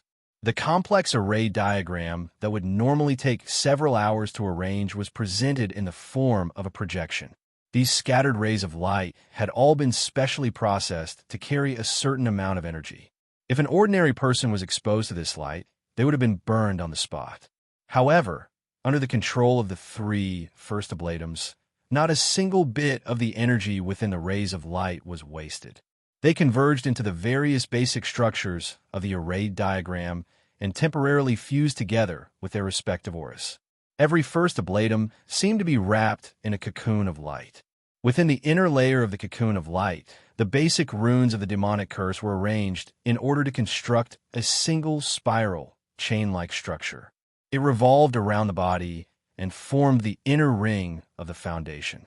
On this foundation, countless arcs radiated outwards, intertwining with the multi-pointed stars on the outer layer. They cleverly pieced together to form several dozen relatively independent gear structures of different sizes. Bit by bit, they were like an enormous machine. It rumbled and hummed as it operated. The outermost spherical boundary was formed from several dozen to over 100 ring-shaped arrays. The dim and slightly gray light was like rapidly flowing muddy water. It swished as it flowed. It seemed as if it could break through the canal and overflow at any time. However, it also obtained a powerful tension from this. Just like this, the three roofs of the three buildings had nearly identical magic arrays. They formed an equilateral triangular structure with bright ends and shapeless edges. This structure had a name. It was the evolution field. It was jointly constructed by the three first ablatums. It was a wondrous land that they all shared. Of course, as the secret-bound first ablatum, Amung certainly had a higher level of authority. He also occupied a dominant position. In the center of the evolution field, the scales of truth that were in an unbalanced state were reflected. At this time, even though it had yet to reach the material plane, it had already entered the visual range of the surrounding believers. Immediately, these priests and members of the Order of Knights knelt down in accordance with the order's etiquette. More or less, their hearts of piety and reverence converged into the array diagram. They transformed into specific information and intersected with the energy, making it more active. The activated magic array was gradually gaining control over the surrounding area. The most direct change was the range of detection. None of the three first ablatums specialized in mental senses. They were separated by a kilometer in a straight line. If they wanted to understand the current situation of Frost River reality, they would need to use the words of Krite to form a snake nest, or use a humanoid weapon like Baze as a fulcrum. But now, within the evolution field that the three of them shared, the information gathered by Frost River reality, no matter how numerous and complex it was and how thousands of strands it was sorted out and gathered within this triangular structure. In the end, it took shape and was projected into the souls of the three first ablatums. The image went from blurry to clear, covering an area of about 100 square meters, showing all the creatures in it. Moreover, under the effect of some special mechanism, the image was automatically focused, placing the most important person in the center and marking it. Although the location of the target wasn't much different, it was a child who appeared to be only 15 or 16 years old. He was dressed casually and looked like a student who came to Frost River reality to play on weekends. Among the people who were traveling with him, any one of them was a member of society who was a lot older than him. But at this time, the group of people who were cautiously walking around unconsciously surrounded the young man in the center. 8 tall and sturdy special police officers wearing exoskeleton armors held guns and shields. They naturally formed a defensive formation. They looked like they were escorting a high-ranking official. "Is that him?" Zheng Xiao and Chengli were a bit surprised. Among still did not speak. The information gathering and analysis of the evolution field did not stop here. Many special symbols and markings from within the order were sprinkled down. Everyone had a share. The parts that needed special attention were clearly marked in an eye-catching manner. The three first ablatums saw that those parts were astonishingly similar. They were exactly the same. They all appeared on everyone's chest. They all had the same form of existence and the same composition. Tetrahedron, inscribed sphere, circumscribed sphere. This is the archetype format. As a qualified, clear-sworn first ablatum, and Chengli had an understanding of the extraordinary theories of the various powers. Naturally, he would not forget the archetype format theory that was currently the hottest topic in the world. Zheng Xiao hesitated for a moment, but still made a correction. The archetype format is the standard method of strengthening the fleshly body. The current situation should be the product of the mental interfering with the material plane.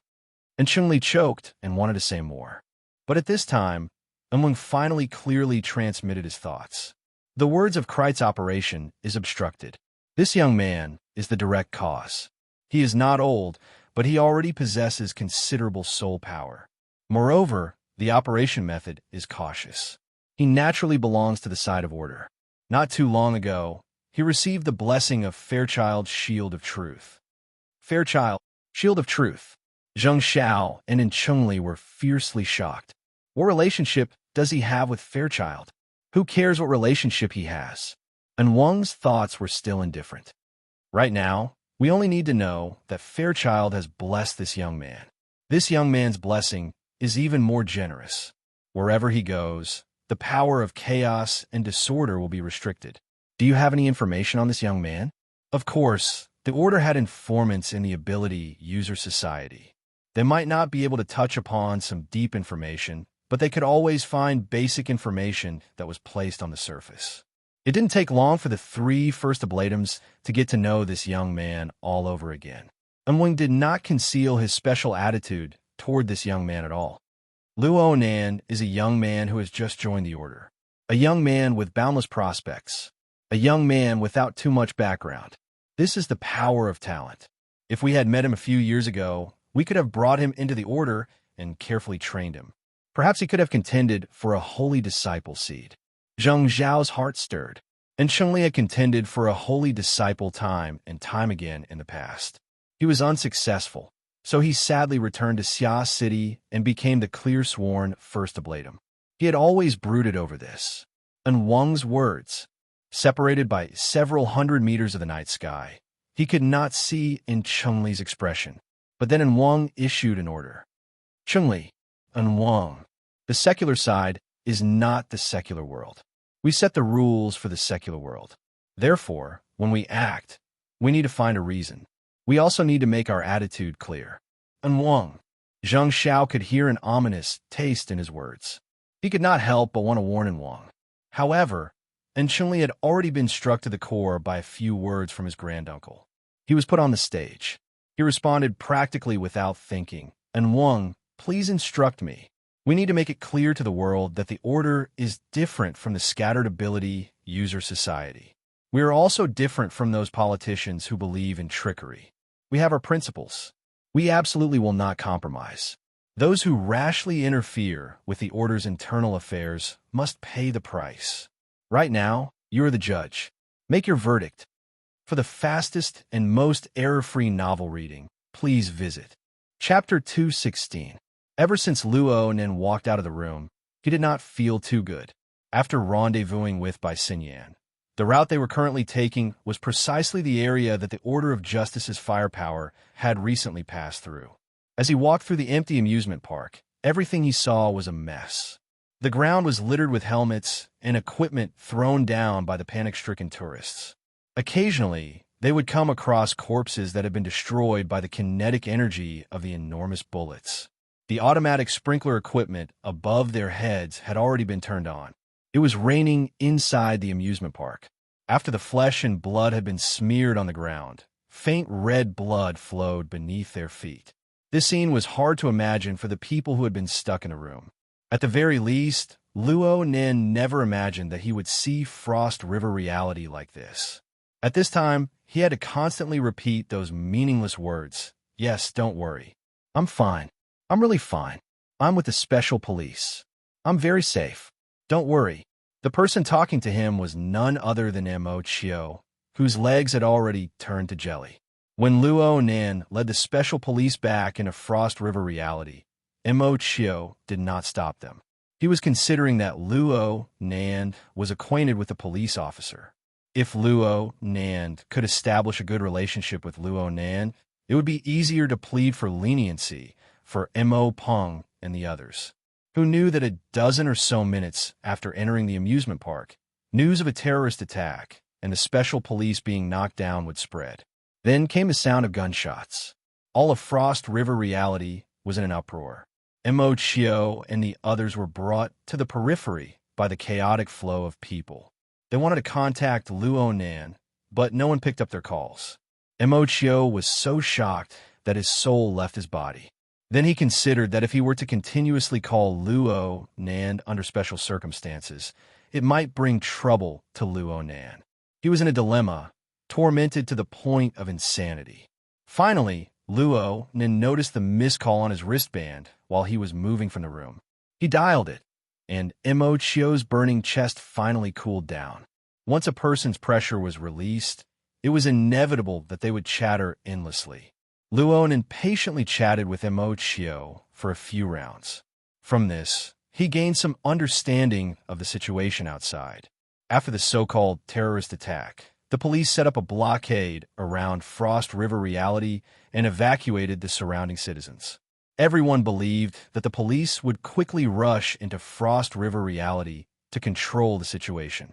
But who would have thought that after gathering hundreds of people, the police were still hesitating at the periphery? They only sent some combat robots and unmanned aerial vehicles to enter. From time to time, they would rescue a few trapped citizens or carry them out. If this chapter is not finished, please turn the page. Apart from a few corpses, there was no other movement, causing many people to be dissatisfied. Luonin nodded when he heard how the police handled the matter. Yes, this is correct. Frost River Reality was currently enveloped by the power of the Order of Justice's words of Krite. Any living creature that entered would likely be reduced to a snake nest, becoming a helper for the Order of Justice. The police had obviously been instructed to do so. Mo Chio didn't understand. Nanster? Luo Nin had no way of explaining these things to Mo Chio. He just said, Mo Pong and the others have already been taken to the police station, right? That way they'll be safer. Third brother, you, senior sister Xiaolin, senior sister Tian, and the others should quickly retreat. The further the better. I just heard from an insider that this group of terrorists might be carrying weapons of mass destruction. Don't speak carelessly like this. Shuewiluan heard Luo Nin spouting nonsense and hurriedly stopped him. Luo Nin made an apologetic gesture to Shuewiluan and continued to explain to Mo Chio, I'm following the special forces. I might evacuate in another direction. You guys don't need to worry about me. Just go as far as you can. Also, don't tell your family about this for now. Do you think that's possible? Mo Chio laughed bitterly in the end. Right now, the cameras of the entire world are pointed at you guys. Luo Nin ended the call with Mo Chio. He could not help but imagine the rescue and corpses that Mo Chio spoke of. An indescribable feeling of discomfort assaulted him once more.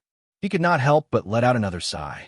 Shuewiluan saw that Luo Nan had ended the call and walked over to remind him a second time. Luo Nan, it's true that you are an expert, but your family members are not. Their endurance is different. You can't guarantee that they won't spread the news outside and be used by others. Luo Nan just wanted Mo Chio to take this seriously and quickly retreat. Comparing the words of Krite to a weapon of mass destruction was not too out of line. However, Shuewiluan was an elder. Luo Nin obediently complied when he said this.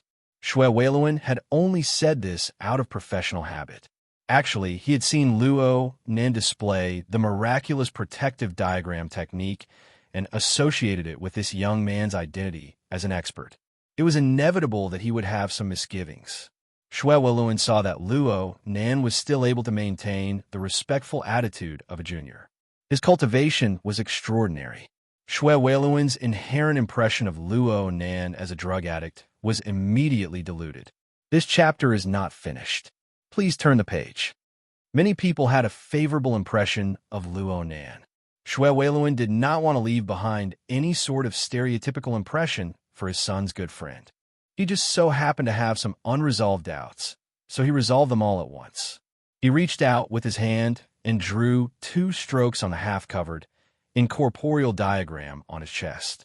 Visible light waves rippled in the air. The diagram slightly warped and deformed before returning to normal. This diagram can defend against mental attacks, right? How long can it last? What's it called again? Format pyramid. Just call it that, Uncle. Luo Nin laughed. It's a bit of an exaggeration to say that it can defend against mental attacks. It can only be said that it can avoid interference on the mental plane. If we encounter a direct attack, there will be a buffer to allow us time to react. Luo Nin looked at the chests of the group of people around him as he spoke. They were all supported by his format pyramid. Luo Nin felt a bit more at ease in his heart. His voice became a lot clearer. As for how long it can last, as long as I stand here, there won't be any problems. Student Luo Nin, are you sure that you are fine? Someone spoke before Luo Nan's words fell to the ground. The emphasis fell on the second you, implying something. The speaker was none other than Bai Xinyan. This medical doctor had been looking at her wristband with her head lowered the entire time ever since the group of people had followed their retreat route. It seemed that she was looking up information. She turned a blind eye to everything around her. Now that she had opened her mouth with great difficulty, it seemed like she was undermining Luo Nan. Ms. Bai. Luo Nan suddenly became speechless halfway through his words. This was because Bai Xinyan had moved a bit closer at this time. She extended her arm, half pressing and half hugging him. She wrapped her arm around his shoulder and walked forward just like that. Her posture was ambiguous, drawing the sidelong glances of many people to the side. Luonan clearly knew that Bai Xinyan didn't mean it that way. But when Bai Xinyan's arm wrapped around him, their bodies pressed together, and he felt the indescribable softness on his shoulder. His body unconsciously stiffened. Light touch is qualified. Huh. And then Bai Xinyan not only wrapped her arm around his shoulder, she even used her other hand to lightly pull his neck. She looked at the back of his ear and the side of his neck. The warmth of her fingertips seeped into Luo Nan's skin, and the throbbing of Luo Nan's blood vessels and nerves were fed back to her by her fingertips. There's only one update today. The next update is tomorrow morning at around 8 o'clock. Last month, I lost my moral standing. I suffered the wrath of heaven during the holidays. I'm working overtime, and I'm stuck. Fat woman has a problem at work. It's a complete mess. I don't dare to say anything. I need to find my rhythm first. Chapter 217. Hey, are you going to take another bite next? Zhang Yingying couldn't help but shout. Bai Xinyan and Luo Nan were doing shady deals through Cat Eye's shared perspective. The members of the society in the encrypted channel could all see it clearly. In the end, Luo Nan was thin-skinned. He instinctively wanted to struggle when he heard this, but Bai Xinyan's finger on his neck suddenly felt warm and then cold. The speed of the change was so fast that Luo Nan might not have been able to tell if it wasn't for his training in the Frost River waterway and his sensitivity to heat and cold sensors. It was because he was able to tell clearly that the two completely opposite stimuli made him shiver uncontrollably. At this moment, the other hand that landed on his shoulder blade also began to exert force. It was fine at first. It was just a simple pressure. But later, even with the support of the shield of truth, Luo Nan felt his muscles, bones, and skin move under Bai Xinyan's fingertips. The pain assaulted him, and he couldn't help but frown. Ms. Bai, hey! Luo Nan nearly jumped up in the next moment because Bai Xinyan's finger, which had been on his neck, suddenly slid down along his collar to touch his chest. Wow! A wave of exclamations filled the encrypted channel. The vigilant special police officers couldn't help but look over. Even though Bai Xinyan was a great beauty who could make one's heart beat faster, Luo Nan couldn't stand this routine. His right shoulder was pressed down, and his arm was powerless. He could only raise his left hand and firmly press down on Bai Xinyan's slender hand that had slid down to his chest through his clothes. But when he raised his arm and bent his elbow, the tip of his elbow collided with Bai Xinyan's body behind him. It seemed to have collided in the wrong place. Luo Nan's body froze again, and at this time, Bai Xinyan's laughing voice rang in his ear. Pressure, pain, and temperature are all fine. Nothing abnormal can be seen in your body. Your movements were automatic, and your sense of balance was very accurate. Not bad. As she spoke, Bai Xinyan pulled away from him as if nothing had happened. It was as if nothing had happened. Only now did Luo Nan realize that Bai Xinyan was doing a functional test on him. But what did she mean by doing this all of a sudden? I just looked up some information. Targets that receive the support of the Shield of Truth will have a substantial increase in defensive power. But if they endure it for a long time, they will often have problems afterward. This chapter is not complete. Please continue. Dislocation of muscles and bones, nerve damage, and other symptoms. Research believes that the power of the Shield of Truth, while supporting the structure of a human body, also creates distortions. Or perhaps it numbs the senses of the person receiving the blessing, making it impossible for them to accurately grasp the limits of the body. But from what I can see so far, student Luo Nan, you haven't shown any of these symptoms. Is child's iron fist of love more exquisite? The encrypted channel was filled with sounds of sudden realization. But how many of them could really listen to this explanation? Luo Nan recovered from his awkwardness, but he could not help but admire Bai Xinyan's judgment. It seemed to match the reality of the situation completely. The only thing she had overlooked was the effect Luo Nan himself had played in this blessing. Back when Fairchild punched Luo Nan, he injected the power of the mental and the material into Luo Nan's body, covering his entire body. This blessing was exquisite to the point of being inconceivable. It seemed to seep into every cell of Luo Nan's body. Under the infiltration of this heavy power, the millions and millions of basic units within Luo Nan's body were strengthened layer by layer. They were also slightly distorted and dislocated. It was the same as taking some of the powerful basic structures of the Shield of Truth and reflecting them into Luo Nan's body. This caused the endurance of Luo Nan's fleshly body to increase dramatically. Bai Xinyan's judgment up to this step was correct. It could be assumed that a normal target receiving the blessing would not be able to receive this preferential treatment on the cellular level. However, the reason why Fairchild's strength exertion was so exquisite and only strengthened on the basic level was to give Luo Nan room for further control. Any other person would be stupefied for a period of time when faced with the exquisite structure of the Shield of Truth. It was already quite good for Luo Nan to follow the rules and regulations. However, Luo Nan had just received Fairchild's demonstration not too long ago. He was not clear on the particularly subtle details, but he could not be clearer on the basic concepts. Therefore, when Luo Nan unleashed his soul strength, he very naturally and very boldly utilized these basic structures.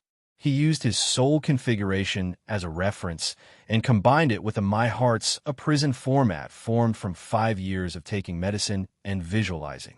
He underwent a second transformation, constructing a configuration outline that was more suitable for him. Luo Nan was still making fine adjustments to this configuration outline up until now, in order to seek a more harmonious and consistent state. Naturally, such precise operations would not cause the state shown in Bai Xinyan's data to appear. Only, this chapter is not finished. Please turn the page. Unfortunately, this sort of adjustment was temporary. It was a temporary transformation under the blessing of the Shield of Truth. Once the effect wore off, it would return to its original state. This point was similar to what Bai Xinyan had said. Luo Nan already understood Bai Xinyan's intentions, but her method still made Luo Nan brood over it. The heat on his face had yet to completely fade. He spoke a bit louder in order to conceal it. I just said that there's no problem. I was the one who asked White Salt to confirm it. Mr. Luo, don't blame her. He Wayne was the one who responded. Moreover, it was not in the encrypted channel. It was a direct sound wave transmission. Luo Nan was a bit stunned. He raised his head to look forward and saw He Wayne, still dressed in her professional attire. She stood within the hazy mist that sprinkled down from the ceiling. She bowed slightly to him. Her body was still dry and cool under the cover of the mist. It was as if there was an incorporeal power isolating her from external contamination. However, when her gaze pierced through the mist and arrived at his side, Luo Nan clearly felt a thin layer of haze hidden within her originally clear and bright pupils. It was hard for Luo Nan to be angry at this female secretary who had always given him selfless assistance. He shook his head, but He Wayne spoke before he could say anything. My next mission will be a bit more troublesome.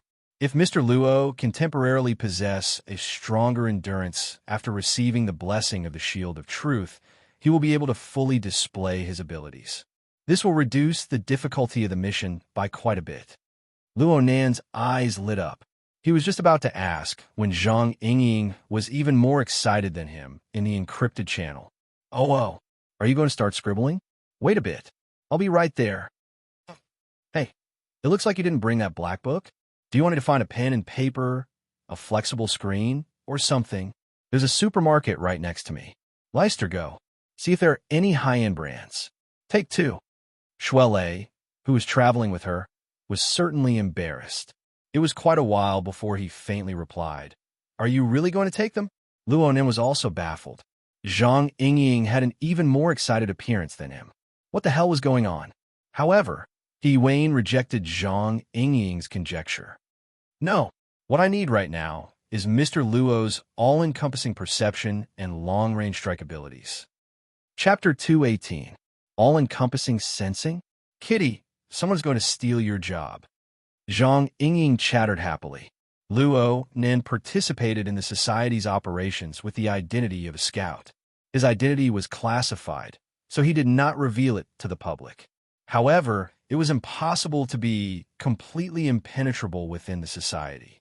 At the very least, it was impossible to hide it from people like Zhang Yingying.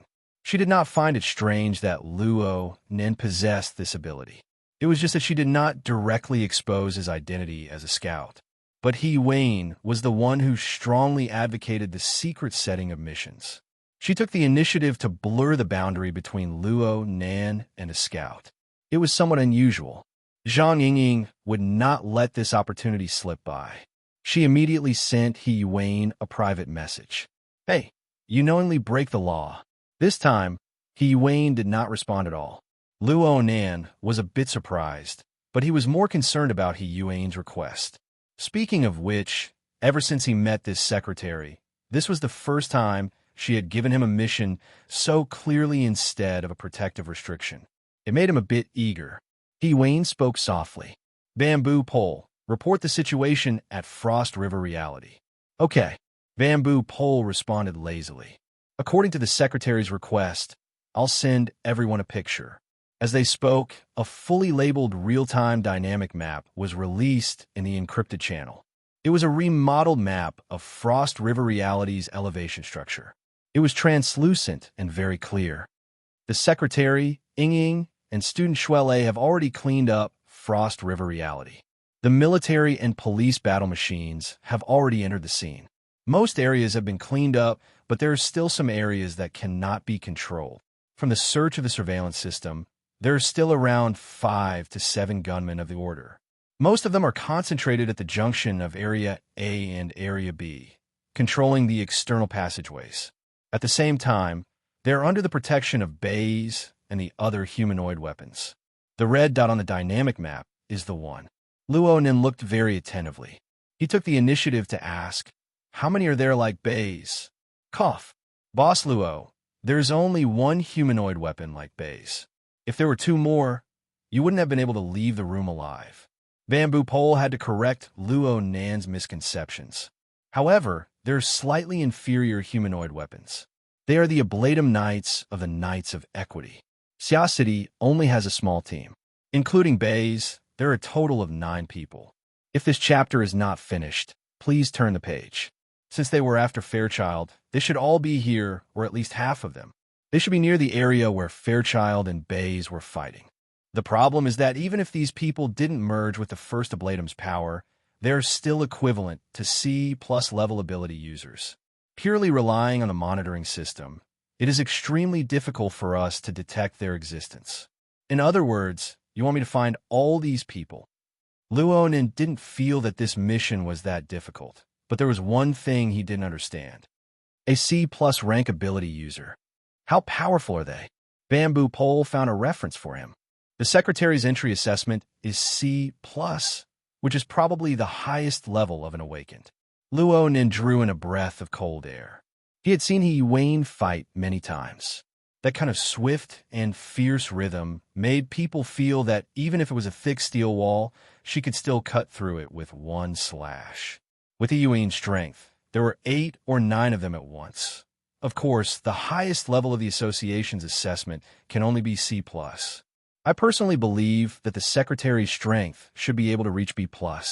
Speaking of which, Boss Luo, your entry evaluation is only E+, which is a serious underestimation. Thanks. Luo Nin expressed his thanks to Bamboo Pole, but he still couldn't figure out how to calculate the strength of a C+ rank. Perhaps the only people who were more confused than him were Shui Weiluan and a few other special police officers outside the circle. Bamboo Pole simply switched to another reference. Then let's take Ying, for example. Her strength is only at C, but her white rainbow has an attack power that can reach the C+ level. Zhang Ying's image flashed in Luo Nan's mind, and he let out a breath. That's good. You with the surname Luo, why don't you stick your dog head out and try? Zhang Ying's furious voice came from far away. Her snow-white long legs swayed, stomping on the water as she came over. Her imposing manner was oppressive, causing the special police officers on guard to move out of the way one after another, making a path for her. Luo Nan went, Only then did he realize that his mouth had been a bit too fast. Though his impression of Zhang Ying had always been complicated, she had given him a secret warning tonight. She had asked for pen and paper, and her attitude was extremely good. Those few words really weren't quite appropriate. Dad, are you all right? Shuele, who was following closely behind Zhang Ying, was extremely excited to see his dad. He rushed forward, but in the blink of an eye, an armored fist smashed into his head. This chapter isn't finished. Please turn the page. His body immediately became shorter by half a length. Seeing his friend end up like this, Luo Nan was really worried that his head would be imitated by Zhang Ying's white rainbow pierces the sun. He hurriedly raised his hand in apology. I'm sorry. Oh, Ying, your white rainbow feels a lot sharper. Zhang Ying sneered.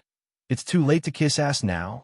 Luo Nan spread his hands, feeling a bit helpless. The heavens took pity on him. He really was speaking the truth. When he looked over just now, he discovered that Zhang Ying's cloud ribbons, which flowed endlessly on her body, had never been so clear and transparent since he met her. It was as if there really was a stream of flowing water winding around her body, reflecting a cold light. Because of this change, he nearly spilled the beans just now, exposing the fact that he could look directly at the white rainbow. He was able to guess that Zhang Ying should have made a breakthrough in her abilities in the past week. That was why such an obvious change had appeared. She had just made some progress, but she was denied by a single sentence from him. Anyone would be anxious. Luckily, Shuele couldn't stand his father's lecture at this time. He came over with a face full of dirt and grime to take refuge, indirectly covering for Luo Nan. He came up and gave Luo Nan a heavy hug. Nanster, thank you so much. I just heard my dad say that it's all thanks to you being there. Actually, Uncle has always been taking care of me. Luo Nan's attitude was naturally different towards this friend of the same age who got along well with him. He had experienced life and death together. He patted Shuele's thick shoulders and sighed. Uncle was right. Leister, you really shouldn't have charged in. How's senior sister Xiaolin? She's not from the same world. Shuele took 2 steps back after the hug, revealing a depressed expression. These are her exact words. Sigh. Shuele still wanted to say something, but he turned his head to look at the surrounding environment and the various people. In the end, he could only smile bitterly. No matter how he tried to argue, it all seemed pale and powerless in the face of ironclad proof. At this time, Bamboo Pole coughed a few times in the encrypted channel, asking for attention. Everyone the small talk, and such is enough. I haven't finished talking about the situation here. Red Fox, who was next to Bamboo Pole, came back to his senses at this time. Hey, what are you saying all this for? Do you really want to fight the secular side? Go through fire and water with Fairchild? Don't you see that there are plenty of routes to retreat from? Haven't you guys stayed long enough in that damn place? Chapter 219. The Red Fox fired off a barrage of questions. Bamboo Pole, who was beside him as the speaker, calmly explained to him, well, it's not that we're helping Child. You see, there are currently nearly 100 innocent citizens trapped in Frost River reality. All of them are in Area A of the first level, and they're divided into nearly 20 gathering points. Each gathering point has anywhere from 2 to 7 people. Luo Nan was listening attentively when Zhang Ying unforgivingly came over. Bai Xinyan, who was next to Luo Nan, held Zhang Ying's shoulder to no avail. Hey, you said that you feel sharper. Is that true? Really? Luo Nan's reply was resolute and decisive. Empty words? Who would believe you? Here, draw me another portrait. Luo Nan wasn't able to react for a time. Zhang Yingying had already stuffed a thin leather notebook into his hand. She stabbed a pencil into his hand in passing. She was very considerate and sharpened it, but it nearly pierced his palm. In this kind of amusement park, it was really difficult to find something like a paper notebook. What Zhang Yingying gave him should be some kind of game accessory. The outer and inner layers were all gaudy. Luo Nan was a bit speechless for a time. His sketchy style was actually able to garner fans. Moreover, it was a strange woman like Zhang Yingying. Bai Xinyan was also curious. Do you like his paintings?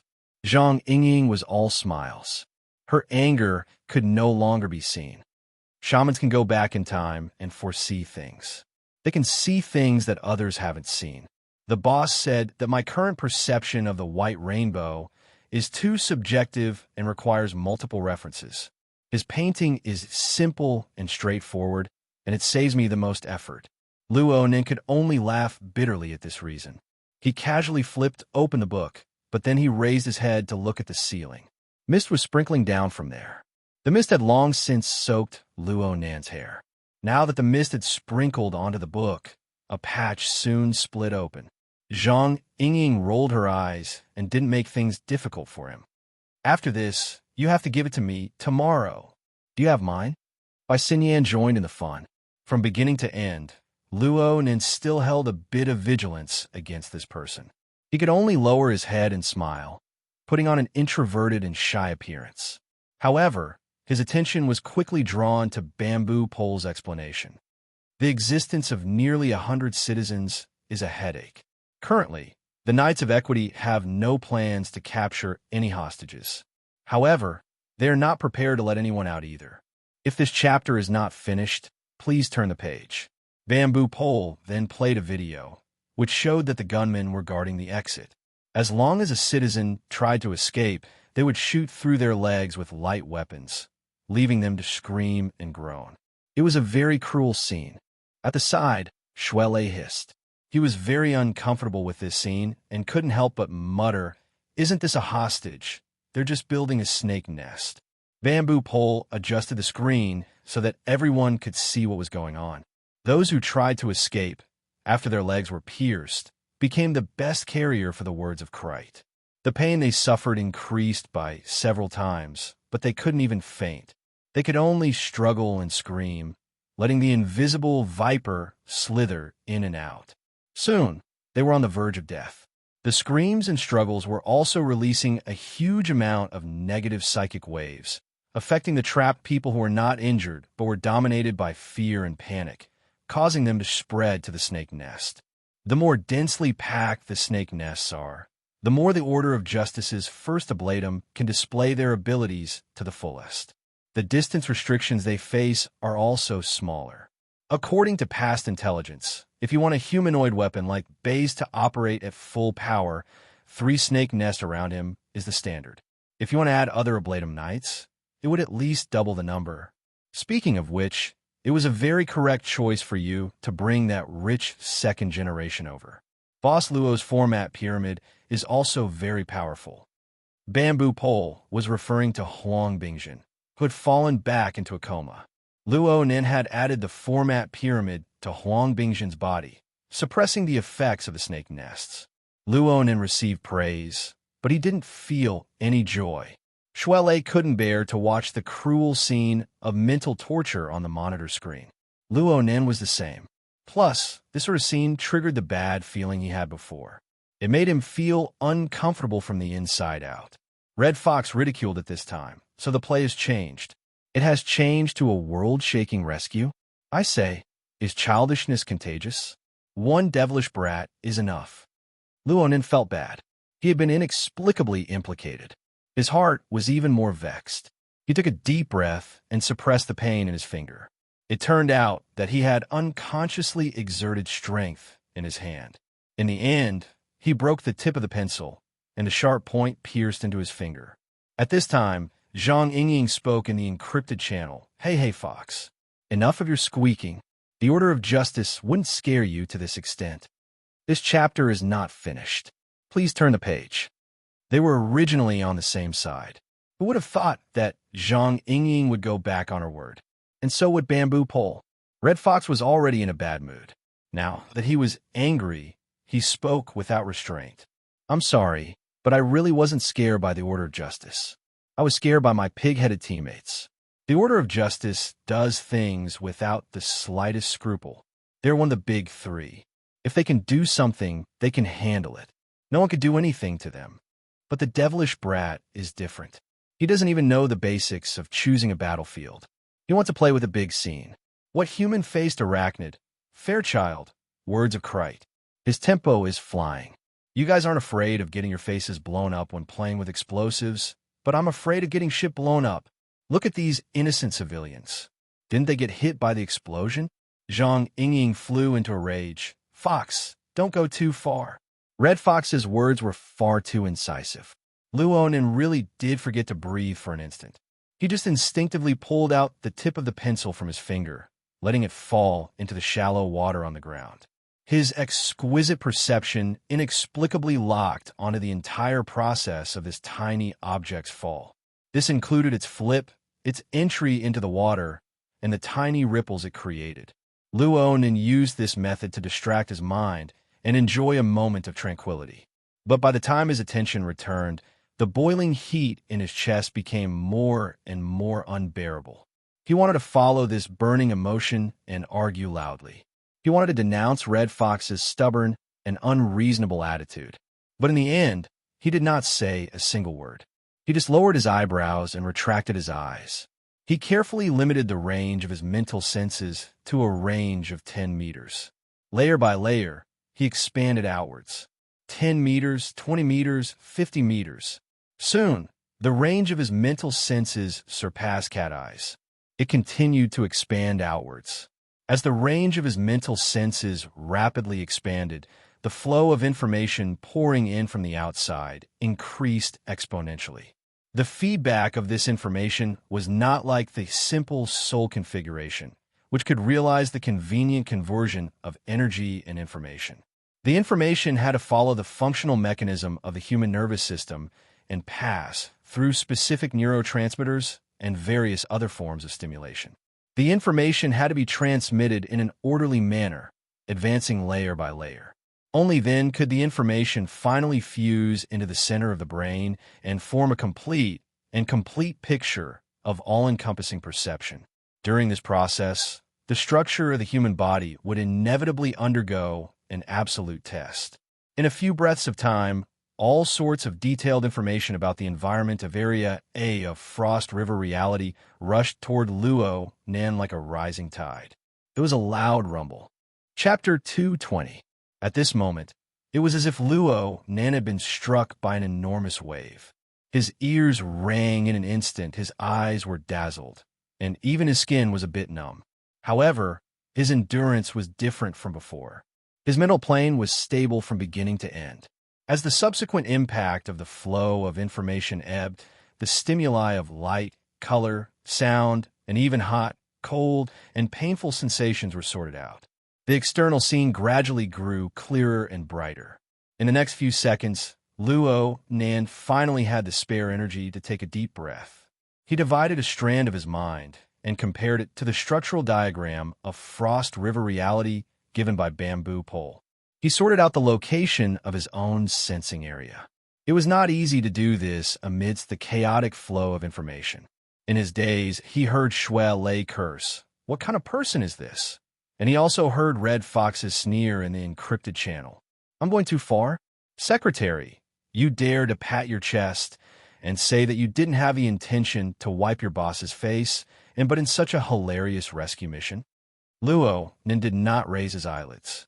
He did not care whether or not Wayne would respond or not. He just focused on sorting out the sensing information according to his established train of thought. Red Fox's voice completely faded away when Luo Nan's mental plane was touched in many places. The corresponding information refreshed in succession.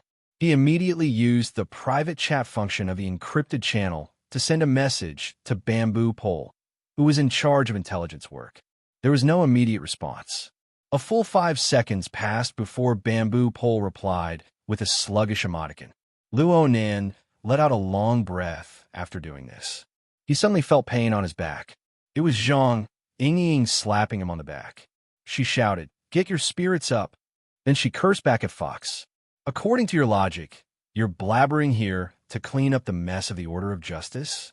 So it turns out that the people they sent, the reserved area, and the guns were all forced by Luo Nan? These words sound quite familiar to me. Back then, you ran out of Wu City like a stray dog. You seem to be wearing this hat. Back then, you didn't even dare to fart. Now that you have the chance, why don't you seize the moment and throw this smelly thing at someone else?"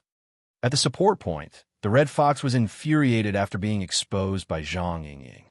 He had committed the most basic of mistakes.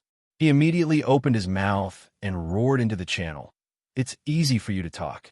Why are you playing with double standards? Do you want to F***ing bet on what kind of faces those people from headquarters will have? Maybe we don't need to go too far. Let's watch the news tomorrow. What kind of attitude will Xia City's government and the military have? Bet that you'll run away again?" Zhang Ying spat. "If you have the guts, go yell at headquarters and the government of Xia City. When the courageous are enraged, they draw their swords towards those stronger than them. When the cowardly are enraged, they draw their swords towards those weaker than them. Have you ever learned this in elementary school? If this chapter is not finished, please turn the page. If not, I'll teach you for free." Ying, probably feeling that the team's atmosphere was on the verge of collapse, Wayne finally opened her mouth, stopping Zhang Ying from continuing. But now, Zhang Ying was also furious. If she didn't like it, she wanted to stab him back. "I'm sorry, we don't know each other that well. Don't call me that intimately. I don't want to say it a third time. All right, secretary, she asked you to pat your chest. Don't back down just because you don't have the capital to back down." The conversation between the two of them didn't need to be transmitted through the encrypted channel. This kind of face-to-face situation was much more direct than in the channel. For a moment, everyone raised their eyebrows. Under everyone's gazes, Hui's face was devoid of joy or anger. She replied calmly, "I want to correct a mistake of yours. Mr. Luo isn't weak. The things he can do are much more than what you're arguing with your mouths. Right now, the intelligence information has been adjusted. Please receive it carefully, everyone." "Hey, Zhang Ying and Red Fox used emotionless tones to respond to Hui's forceful change of topic. The only thing they had in common was dissatisfaction. However, Hui's words, "Mr. Luo," shifted the focus onto Luo Nan. So much so that Bamboo Pole coughed a few times in an attempt to rouse everyone's attention, but it was to no avail. He could only helplessly play the picture. "Fine, you guys should see for yourselves. I'll just mention one thing. The previous data is for reference only. From now on, all intelligence updates regarding the interior of Frost River reality will be based on the new picture." As he spoke, two moving pictures that looked almost identical simultaneously appeared in the encrypted channel. One was labeled old, and the other was labeled new. The two pictures were similarly concise and clear. The distribution of the red dots representing the enemy and the green dots representing the trapped citizens looked roughly similar. However, upon closer inspection, one would discover that the number of red and green dots in the old and new pictures did not match. The new picture had at least 10% more dots. This was the scale of over a dozen people. The vast majority of these 10% were red dots representing the enemy. "You've changed the monitoring method?" Cat Eyes spoke with her unique sharp voice. "These extra ones are all Ablatum Knights?" Over at the support point, Bamboo Pole shot a glance at Red Fox, who still had a sneer on his face. He sighed, "Don't ask me. This has nothing to do with me." His words were unclear, but it was this vague response. "This chapter has yet to end. Please turn the page." This was tantamount to giving the others the clearest direction. After all, Wayne had long since mentioned the matter of the all-encompassing perception. She had also used the excuse of correcting mistakes just now. "You're joking?" Red Fox wanted to maintain his cold and cynical attitude, but Bamboo Pole just spread his hands. Cat Eyes did not make sound. She seemed to have sunk into deep thought. The sneer on Red Fox's face stiffened bit by bit. Then he seemed to have sobered up a bit. A twitching struggle appeared on his face.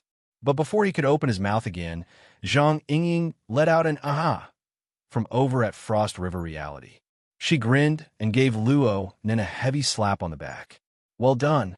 A man of action triumphs over a cannon of words. A certain person's thousands of crooked words can't compare to doing a single thing in a down-to-earth manner. But you really are stealing Kitty's rice bowl, hey? Zhang Yingying felt that she had spoken indiscreetly when she said these words. She hastily shut her mouth. Cat Eyes, who was by Luo Nan's side, woke up from her deep contemplation.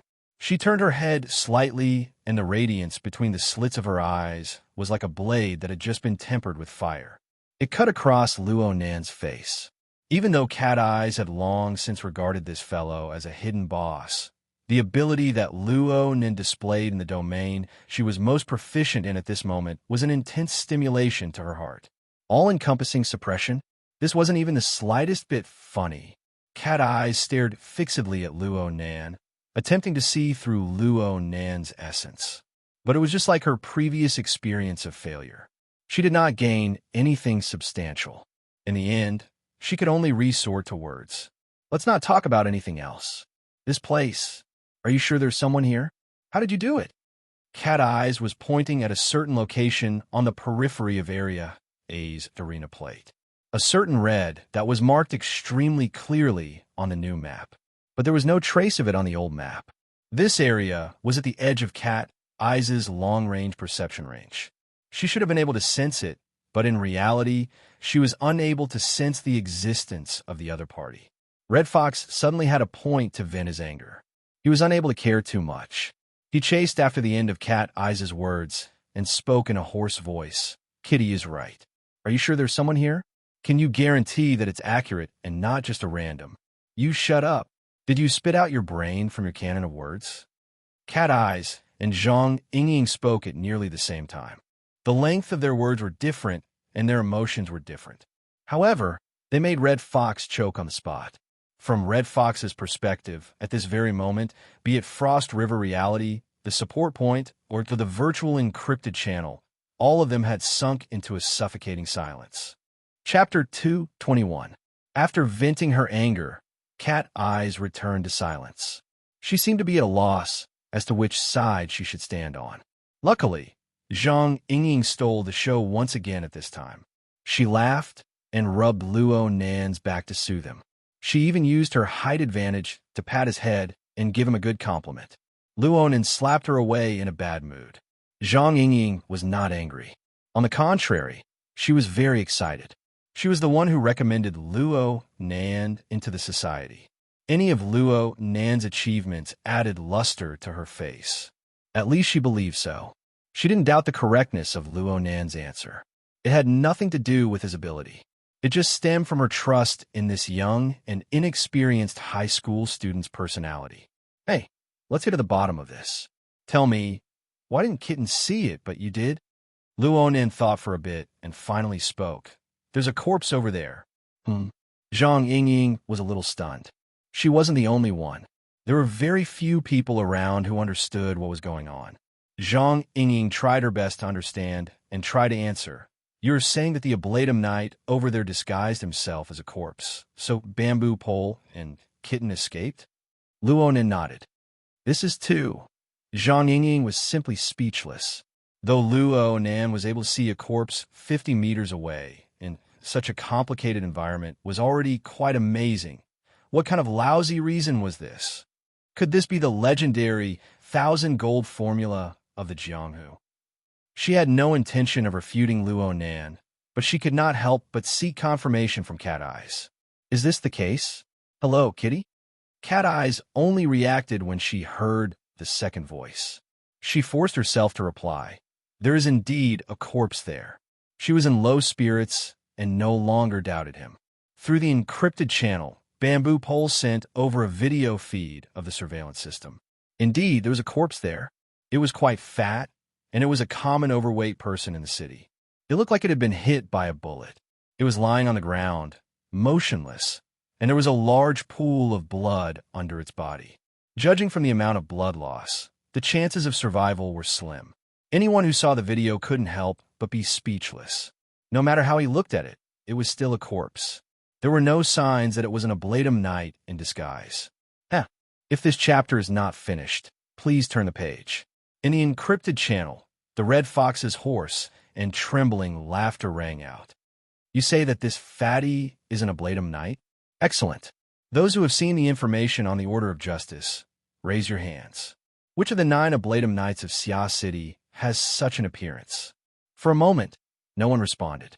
The Red Fox's voice suddenly became louder. Or does Boss Luo believe that we should never let our guard down against any humanoid object?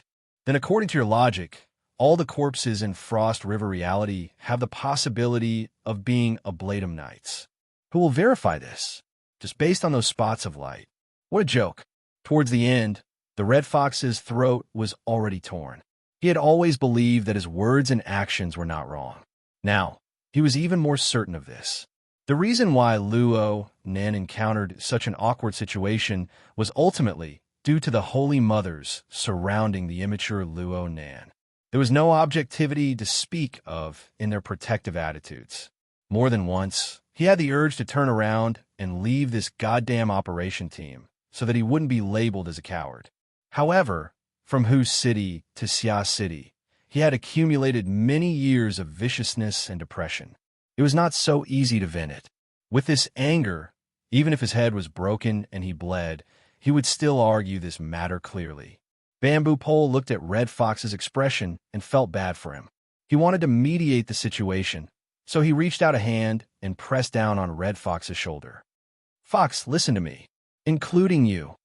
Red Fox forcefully pushed Bamboo Pole's hand away. His bloodshot eyes glared fiercely at Bamboo Pole. Is your brain full of shit? You let a little kid say whatever he wants to say? You don't care about right or wrong at all. You just applaud a post-processing GIF?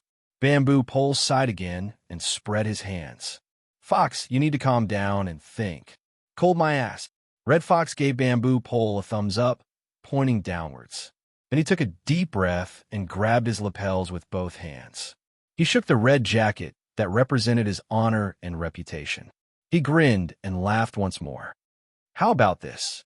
If you guys aren't doing it, then I'll do it. We'll make this bet. We'll bet on the ablatum knight.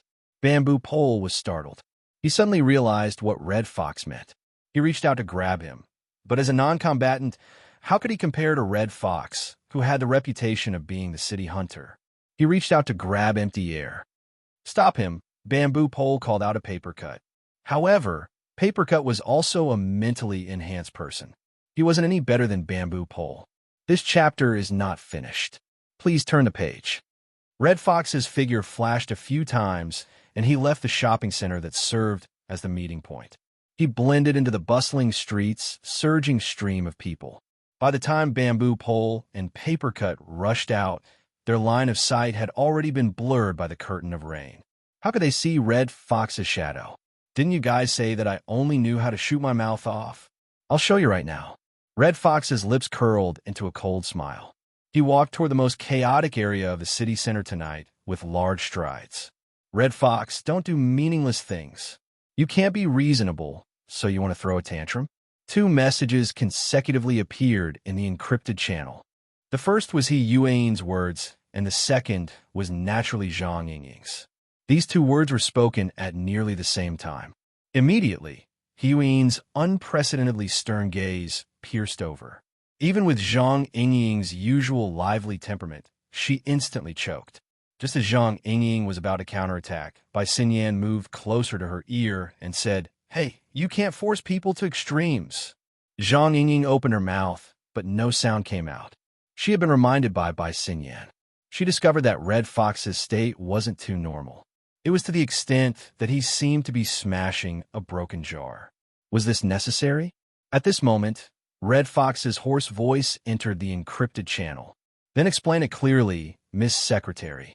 Explain it clearly to me. What is the meaning? What is the meaning of this damn night?